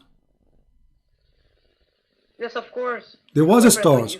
Okay, that's mean that okay, guys. Yes, of course. He said when the sky was a smoke, there was a stars. So Allah is a liar because the verse after. Look how you get yourself busted. The verse after he says, and then he complete and finished them from his creation, and he created 7 heavens, and then he decorated them with the lowest lamps. Do you see it? It doesn't say then. It says that. It says that. It says that. This is by order. Then read with me carefully. The translation in front of you. Listen. The this is your Muslim translation in front of you. You lied. You said that when the sky was a smoke, there was a stars already. But look what the Quran is saying. After that, then he completed and finished from his creation in 7 heavens in 2 days, and he made each one of them. Heaven, its affair, and then we adorn the lowest heaven with lamps. So the last thing is created as the lamps. Okay, now let me get you busted and let me finish speaking. First of all, what the Quran means by saying it is smoke. According to scientists, the heaven. Don't tell me according to scientists. Don't change topic. According to scientists, you are making a scam right now. Don't change the topic. Don't go to scientists now. I'm asking you. I asked you. I said when the Quran says there was a smoke, there was a stars there already. You said yes a second ago. Yes. Okay. But verse number 12 saying that after that Allah created the stars. Okay. In Arabic, it doesn't say then he completed the. Okay, my friend, which interpretation you agree with? Let us get you busted again. Let us get you busted again. Which interpretation agree with you? Which interpretation agree with you that this is not about that this is stars are created now after he went to the sky and the sky was a smoke? There was nothing in the smoke. Which interpretation agree with? Okay, it says and he placed in the nearest heaven lamps. It doesn't say then. Stop lying. Okay, so guys, he's saying and. What does that and mean? That's mean in order. So the sky was okay. Hold on. If the sky already have stars, hold on. If the sky is now with smoke, everybody is laughing at you. If the sky, you say the sky when it was a smoke, there's a star. So why you need to make stars if they are there already? Because every star has its own age. One star is 1 billion each. But they are there. He created them already. The verse saying the sky was a smoke, and then this is your Islamic translation. Then he completed. It was not completed, and he finished them. And what he did in 2 days, and what he did, he made each heaven its affair. And what he did else, we adorned the nearest lowest heaven with lamps. This is the last thing to be created. Can I explain? You did already. But let me explain, Habibi. Calm down. Let me explain. Let me explain. It says then he finished the 7 heavens in 2 days, and he made the heaven. He placed in the nearest heaven stars. They are separated. Completing the 7 heavens in 2 days and the stars. They are separated. I can prove that easily from Quran because chapter 2 verse 29 says he created everything on earth and then he finished. Then he rose to the heaven and created the heaven in 2 days. It doesn't say and the stars. Okay. They are separated. He created. Okay, no problem. No. Who said we are saying separated? We are saying that they are done in order. They are not separated. He is working now in the sky. He is working now. Okay, let me ask you. Why the Muslim translator he said then he completed? Why he's saying then? He's lying?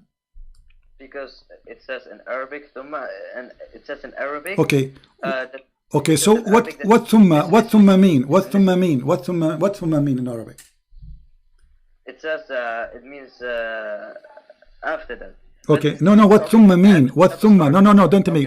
Tell me what the word thumma, how we use the word thumma in Arabic. It's talking about the heaven and not the stars. This is another question. Yes, no problem. The heaven was a smoke. I asked you, when the sky was a smoke, there was stars there? You said yes. Because the smoke thing is still means the heaven is constructed and built, as mentioned in the Quran. Okay. The reason why Allah said smoke is because after the Big Bang, the heaven was in a state of smoke for billions of years. So my friend. First of all, you know, you're trying to. We are going to talk about the Big Bang after we finish with this. Let us focus in this, because the Big Bang will make everybody laugh at Allah, because Allah, He says the earth and the heaven, they were one piece and He split them, so there was earth and there was heaven. And you are the one who quote for me the hadith that Allah created first Saturday the clay. What Big Bang? The Big Bang believe the Big Bang believe. Listen. The Big Bang believe that lights was created after the clay in Saturday. And then He created the mountains in Sunday, and He created the trees in Monday. I mean, what are you? This is a Big Bang. What's wrong with the Muslims? So look how foolish what you are saying to me. You are saying you believe in the Big Bang, which believe in many millions of years, while your prophet talking about Saturday and Sunday and Monday and Tuesday and Friday. And by the way, the hadith make. And by the way, how many days the Quran says that Allah created the earth and the heaven? 6 days or 7 days? 6. So why the hadith saying 7? It doesn't say that. Wallahi, it doesn't say okay, read it. Let us count together. Let us count together. Okay. Let us count together. Saturday. This is Saturday. You see the hadith, right? Yes. Okay, Saturday. Yes. And then Sunday, this is 2. Yes. Let me put numbers so we will not forget. Okay, let me put numbers. Hold on. Okay, this is number 1. Saturday is number 1. All right. Let us make it red, because most of Muslims, they have a blind vision. They see only the moon split, but nobody see it except them. Okay, this is number 1. And then Sunday, this is number 2. Correct? Yes. All right. Now we have Monday, number 3. Now we have Tuesday, number 4.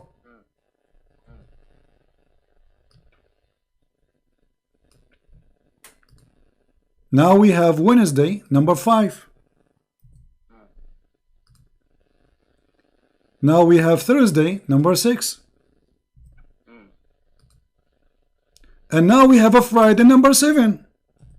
For Adam was created a Friday afternoon. Okay, now let me explain, and please, just give me 1 minute. Do not interrupt me, please. Go ahead. Okay, the Quran and the Hadith say that the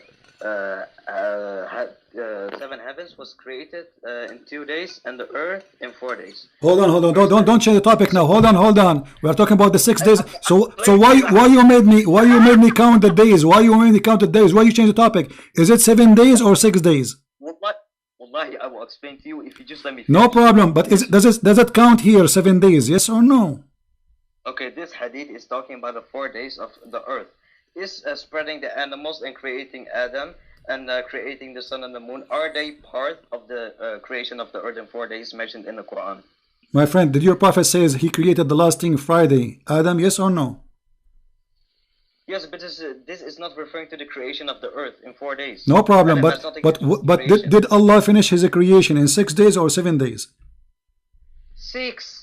Okay, but here it says that Allah is still working in Friday, and He created the Mr. Big Bang. You said to me Big Bang, right? It says a Friday afternoon and night. Okay, let me explain. Here, the hadith talks about creating the earth in 4 days. It says he created the earth on Saturday and created the mountains on Sunday and created the trees on Monday, and He created everything else on Tuesday. So these are 4 days. Creating the earth, creating the sun and the moon on Wednesday. This is not part of the earth, and causing animals to spread is not part of the earth. And Adam is also not part of the earth. So what are you talking about? But Adam is not part of the earth. He is part of the heaven and the sky. My friend, causing animals to spread is also not part of the creation. The sun and moon. Really? So who is the one who created? So did He create the? When you say the spread, does that mean He created the animals, or He did not create the animals? doesn't matter. Do not change. No, it matters. It's a creation. So you are lying again. So Allah here, Muhammad aka Allah, he is saying it is 7 days. And by the way, you said to me the Big Bang. Does the Big Bang believe in the Friday afternoon? The scientists, they say that there is Saturday and Sunday and Monday, and Adam was created on Friday afternoon. That's what the Big Bang people say.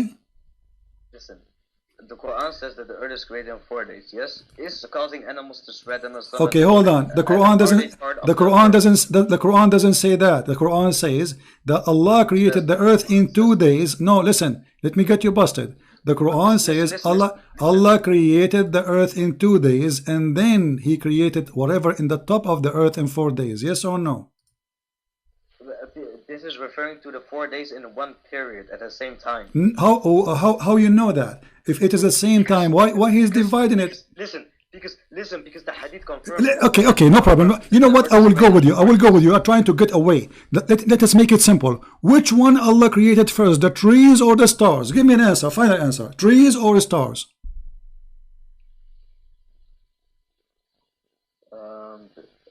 The trees or the stars?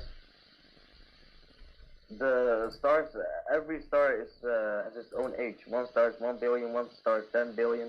So don't tell me 10 billion. Either tell me, listen, which one Allah created first, the stars or the water and the trees and the mountains? Which one come first? See, you're changing topic again. Because I'm not. This is the topic. We are talking about this for the last hour, my friend. What changed the topic? What Allah created first, the stars or the water, the tree and the mountain? Those are in the earth, water, tree, mountains. Which one Allah created first? You keep changing topic, man. We are not changing topic. This is the topic. What's wrong with you? This is the topic. We are talking about this for the last hour. You are saying I'm changing. Which one Allah created? You are afraid to answer. No, I'm not afraid. Okay, give me the answer then. You are a Muslim. You are a Muhammadan who worship Muhammad, who kiss a black stone, who go around the stone. Can you tell me please which one Allah created first, the stars or the water and the tree and the mountains? Please. Final answer. No games. Habibi, just why need Habibi? Why you don't tell me? Is it a problem? It's a problem, obviously, because there's a contradiction. Which one Allah created first, the stars or water and trees and mountains? Let me read the sources first. No, don't tell me. We are reading this for the last hour and you are playing games. I want a final answer. You are playing games. Which one Allah created first, stars or water, trees and mountains? First of all, if Allah says, then He created the stars, that would have been that would have been, if Allah says He created all the stars in the same period, that would have been a mistake, because every star. My friend, don't tell me mistakes. I want the correct answer. Forget about the mistakes. I want the correct answer. Which one Allah created first, the stars, which is in heaven, or the water, the tree, and the mountains? Stars. Okay, guys, did he say the stars? Thank you very much. The stars was created first. But if we go in the Quran, we see that the last thing after Allah He finished the earth, it was the stars. Not what you are saying. Here we go. No, it doesn't. No, don't play games. Everybody is laughing at you, my friend. Everybody is laughing at you. Here we go. Allah He finished everything in the earth. This is chapter number 41. He created the earth in 2 days, and then He made everything in earth, including water, mountains, substance, etc. And then after that, He went to the heaven, and He completed the heaven then. Thank you for calling me. You got your prophet busted. No, but it doesn't say then He created the stars. It says that. It's in front of you. Then He went up to the heaven to do what? The heaven was empty. There was only a smoke. And then, read carefully, then He completed, just go. You see, I hang up on people because I'm wasting my time. Don't make me hang up because you're not being honest. It's in the front of your eyes. Okay, let me explain. You're not letting me explain. What explain? You were explaining for the last hour. You got yourself busted. It says in the front of us, then He completed and finished. And what He did, how He completed, He created the stars. No. doesn't say that. He completed it by creating the 7 heavens only. Does it say he created the stars then? No, it doesn't say then. Okay, read it. Okay, okay. Allah is mentioning in order, right? Allah, he mentioned in 4 days I made the earth, and then after that he went to the sky, correct? So what happened after he went to the sky? Tell me. After he finished the earth, then he went to the sky. What happened after he went to the sky? Tell me, please. The reason why Allah doesn't say then he created the stars is because Allah is aware of the stars. Every star has its own age. So this is not the stupid. This is not. Don't play games. I'm asking you. After Allah, he finished the earth. He went to the sky. What he did exactly? After he finished the earth, according to the Quran. He finished the 7 heavens into 2 days. And what he did? And what else? And what else he did? Let me finish. Let me finish. Let me finish. In chapter 2, verse 29, it says, after he created the earth, he went to the heaven and made the heaven into 2 days. It doesn't say, and he made the heaven into 2 days, and after that he created the stars. Why are you lying? So which one he created? So okay, hold on. You said, and after that he created the stars, correct? No. You just said that. You just said that. You just said that yourself. You just said that yourself. I'm saying it doesn't say that. You should listen clearly to what I said. Okay. So hold on. I'm going with you. Everybody is laughing. We are dying at your lie. Desperately trying to defend. Look, it says here that Allah, he finished everything in the earth, and then he went to the sky, and the sky was a smoke. Okay, after then, what happened after that point? Then what Allah he did exactly? Count for us things, please. I'm going to type them in the screen. After the word then, what Allah he accomplished in the sky, I'm going to type them one by one. Go ahead. Start. He made 7 heavens, and then he did nothing. 7 heaven. What about the stars? My friend, every star has its own age. What are you talking about? This is not the question. What age? Listen. What he did after he made the 7 heavens? What he did? Nothing. But the verse saying he created the stars. No, yeah, but it doesn't say then he created the stars. The reason why Allah says and he created stars is because Allah is filthy liar. Don't call me again. You see, I gave you more than 2 hours from my life, you liar. And when I say what interpretation you like me to read, they agree with me. You don't want interpretation, for you are a fraud like your prophet. No wonder you like Mimi Hijab. I mean, it's in front of us. Why I want to waste my time with a little kid repeating himself? It says then he completed, which means the sky is not completed. And what is not complete about it? He created the stars. Very simple. This is a total clear contradiction in the stupid book of Allah. Muhammad is the messenger of the devil, and he agreed that he received. This is what we get from this guy. I want everybody to download this video. I challenge this Abdul to download this video and give it to Fifi Farid and post it in your YouTube, so people will laugh. It's so clear in front of you. One Quran saying Allah he finished the earth first, and then at the end he created whatever in the stars. You want to say to me the heaven is in the sky, the heaven was created already? No problem. But which one Allah created at the end? One chapter saying something, the other chapter saying something. There's the way God he will say that. God do not remember which one he finished at the end, which one he created in the beginning. Why? He is suffering from Alzheimer. He don't remember. Look at the order. Chapter 79 says Allah he created the sky. Then Allah he raised the sky. Then Allah, the liar, he said here, this is not the day and night. We open every interpretation. They say it's the day and the night. It's even they says in Arabic laylaha وَأَخْرَجَ ضُحَاهَا, and here it's day. And after that, so when the earth he start working in it, after he made the day and the night, after, which means after the stars is created.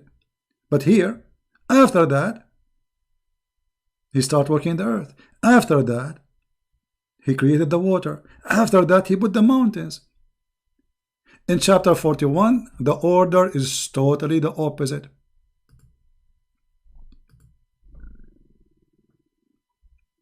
In the beginning, he put the mountains.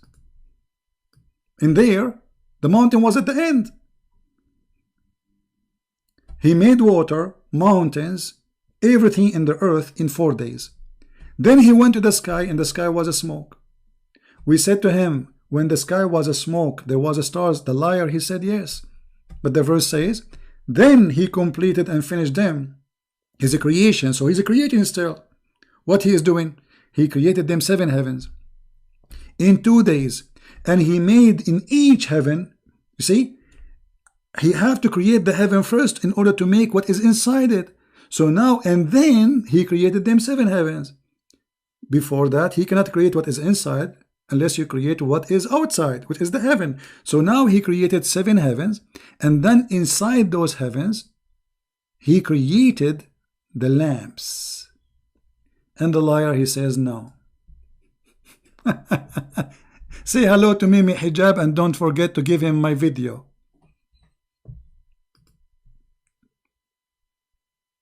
Coward. No dignity. People are laughing at you, and those videos are priceless. And Big Bang, a Muslim, he believes in the Big Bang. Muhammad, he says Saturday he created the clay. This is Big Bang. The light was created in Wednesday. This is Big Bang. The Big Bang is you. The big scam, the big fraud. This is the Big Bang you have. It's a Big Bang in your head. No, we will not take more calls, and that's enough for today. I lost my voice. I apologize.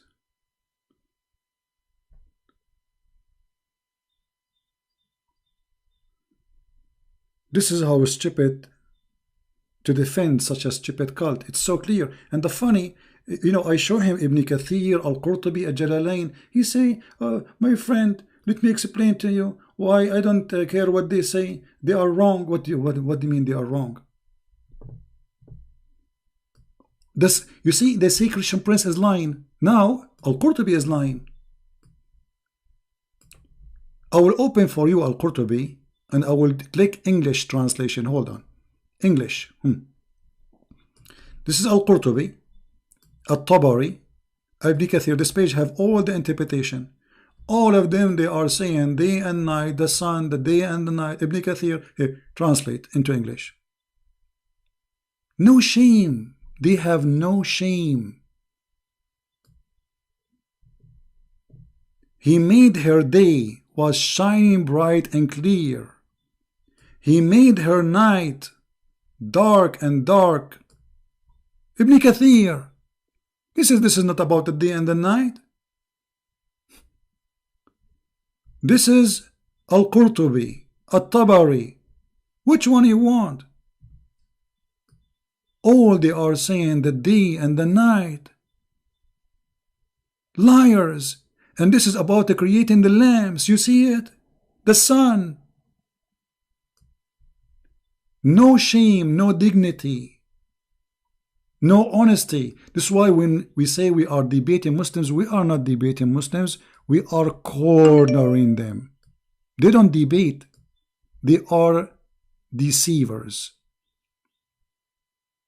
How many times the word appear here, the sun and the sunrise? So Allah created the night and the sunrise. Tafsir At-Tabari, Tafsir Al-Qurtubi, Tafsir Ibn Kathir. Who is else here? Let us see. Al-Qurtubi, Al-Jalalain. All of them, they say it is about the day and the night. Don't you have a shame? No, they don't have a shame, because Islam based on shame. It's a shameful cult. He created its night. He created its sun. This is what the verse means, duhaha. No shame. And the poor me is spending the time trying to, like, say to myself, maybe this guy, he do not know what he's talking about. Have patience. No, he speak Arabic. See, he created and he covered her night, sunlight, and add the night because it's shade and the sun because it's her lamp. At-Tabari, Ibn Kathir, Al-Jalalain, all of them, they are lying like Christian Prince, brother. Christian Prince is lying to us. You see this, how many times the sun appear in the interpretation? And the potato, he's saying to me, it doesn't say, this is not about the sun.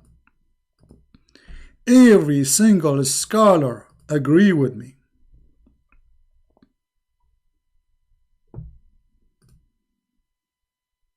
Garbage in, garbage out. Don't forget to say hello to Mimi. And by the way, in the Bible it says you can sell your daughter. My friend, you're a prophet. He sent his daughter so somebody will check her legs. You know what I'm talking about, right? This is what Muhammad he do with his kids. The Quran says, if this is a book not from Allah, which means not from God, you will find in it a lot of contradiction. And what more contradiction than this? A God, you don't remember which one he created first.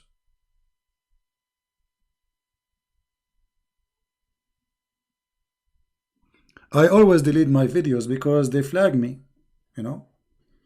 And people, they download the video. Search the same title, you will find it. I don't delete my videos until people download them. My videos are over. Nobody can delete them. So don't complain. And if you are worried about my videos, why you don't download them? I encourage Muslims, Christians, Hindu, Buddhists to download my videos. And here we go. This video is going to stay there for a few hours and later we will take it off. Download it, post it all over. I challenge this Mimi and Susu and Fifi to put this video in their channel.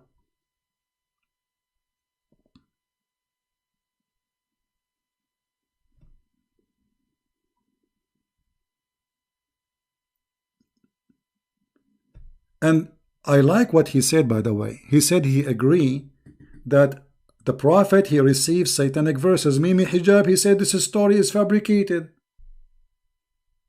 Fifi Farid, he said this story is fabricated. This guy, he agreed with it. And not only that, he agreed that his prophet was under the influence of shaitan for 1 year. 1 year, and he said that black magic will make you act crazy. He said that, correct?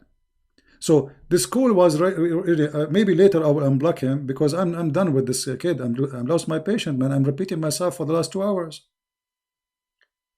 And then when we say, okay, which one created first? Just tell us, man. He will not. They play games. Even the hadith, which he is the one who quote for me. Imagine, he is the one who chose this hadith, not me.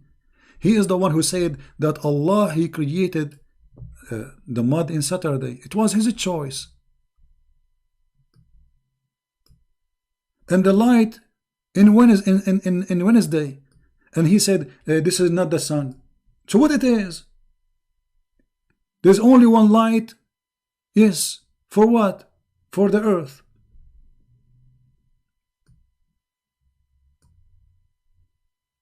Crazy people. And not only that, by the way, do you remember that the funny Didat, he was saying to a Christian minister, the Bible says that God, your God, he created the light in Wednesday. So the earth was in darkness for all those days. The idiot Didat. If Didat was in front of me, I will smash him. Because his prophet, he is adopting what it says in the Bible, that it was in the 4th day. As you see it in front of you, Wednesday.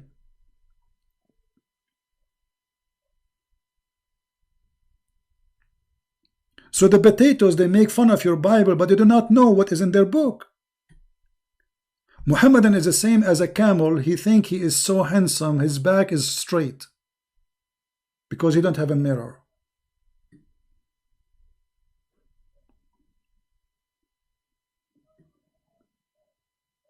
Do you see it? Go and watch the video of Deedat making fun of the Bible, teaching that God, he created the sun in Wednesday.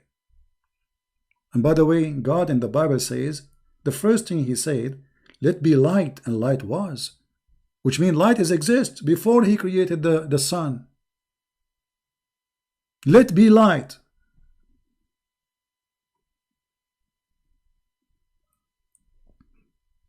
Now, I say to this gentleman, even though he's trying to lie, I invite him to come to Christ and be honest with yourself, sit alone, read the interpretation of the scholars, read the Quran, be honest. If you are really a real man, you will leave Islam immediately, because I and you saw the proofs so clearly. I understand you are trying to defend your cult, no problem. You feel like you are offended because Islam is stupid, no problem. But why you want to stay stupid? How dare you to stay stupid?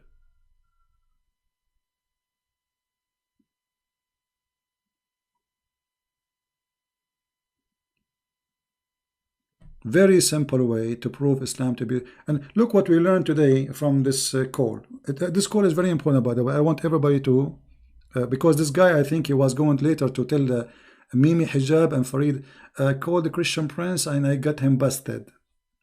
Obviously, you got me busted, big deal. You admit that the Prophet, he received satanic verses, which mean he is a messenger of Shaitan. This is what it means to receive satanic verses. Muhammad is an antenna for satanic verses. Why Jesus did not receive satanic verses and God will take what Shaitan he put in his mouth? Why God did not say Musa's he have satanic verse? Why Muhammad? And what Muhammad said, he was worshipping the three daughters of Allah as he agreed. How a person claiming that he worship one God, but hypocrite, he's a hypocrite man. When he is with the pagan, he's a pagan. When he is with the Jew, he's a Jew. When he is with the Christian, he's a Christian. When he's with Sabian, he's a Sabian. He's the same as Obama. Obama go to Jerusalem, he wear the hat of the Jews. He go to Egypt, he quote Quran. He go to the African church, he read the Bible and he sing the Bible with them. He go with the atheist, he make fun of the Bible. That is Muhammad.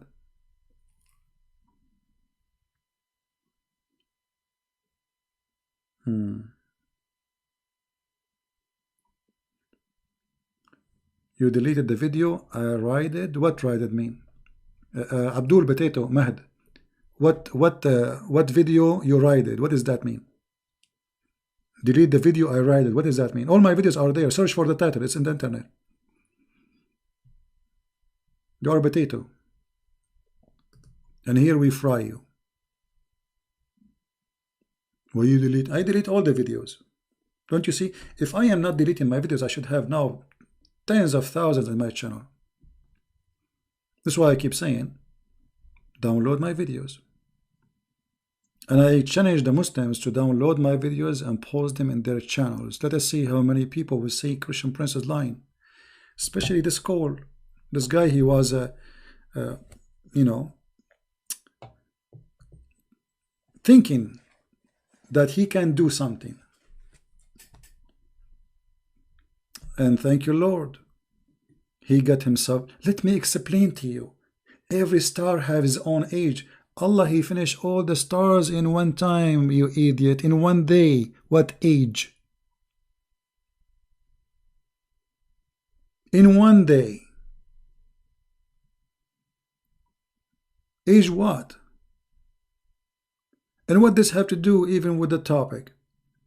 The question was, when he created the stars, before or after? They have different age, they have different height, some they are youth, some of them they are old.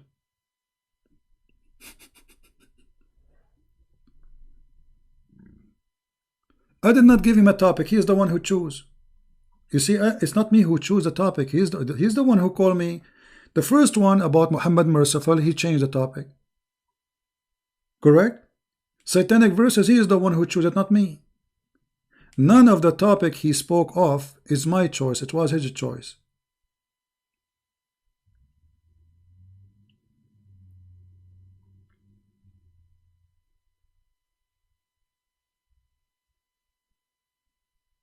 If you are the person who call me and you are prepared with the choices of topic, and this has happened, what if you are not prepared? But you know, I'm so happy that he called me. Actually, I should not hang up on him, but I lost my patience. I can't take it no more. For how long I'm talking? 2 hours with him? And we go back to zero. Which one he created first? And the funny, he insists. It doesn't say then. It doesn't say then. Look, it doesn't say then. It's in front of you. Are you mentally ill?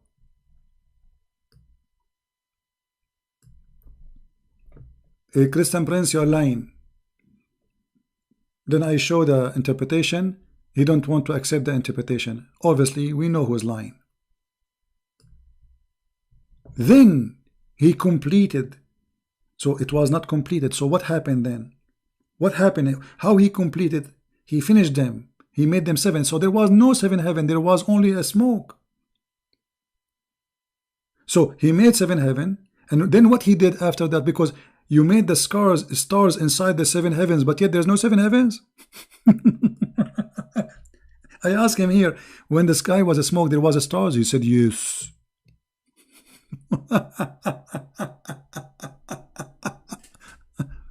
Anyway, guys, I want to say thank you. You see, I lost my day. Look, I have, it's like almost, man, it's almost 3 o'clock now. So I want to say thank you for being here. Please download the videos, because the Muslims, they will fight those videos and they will try to take them down.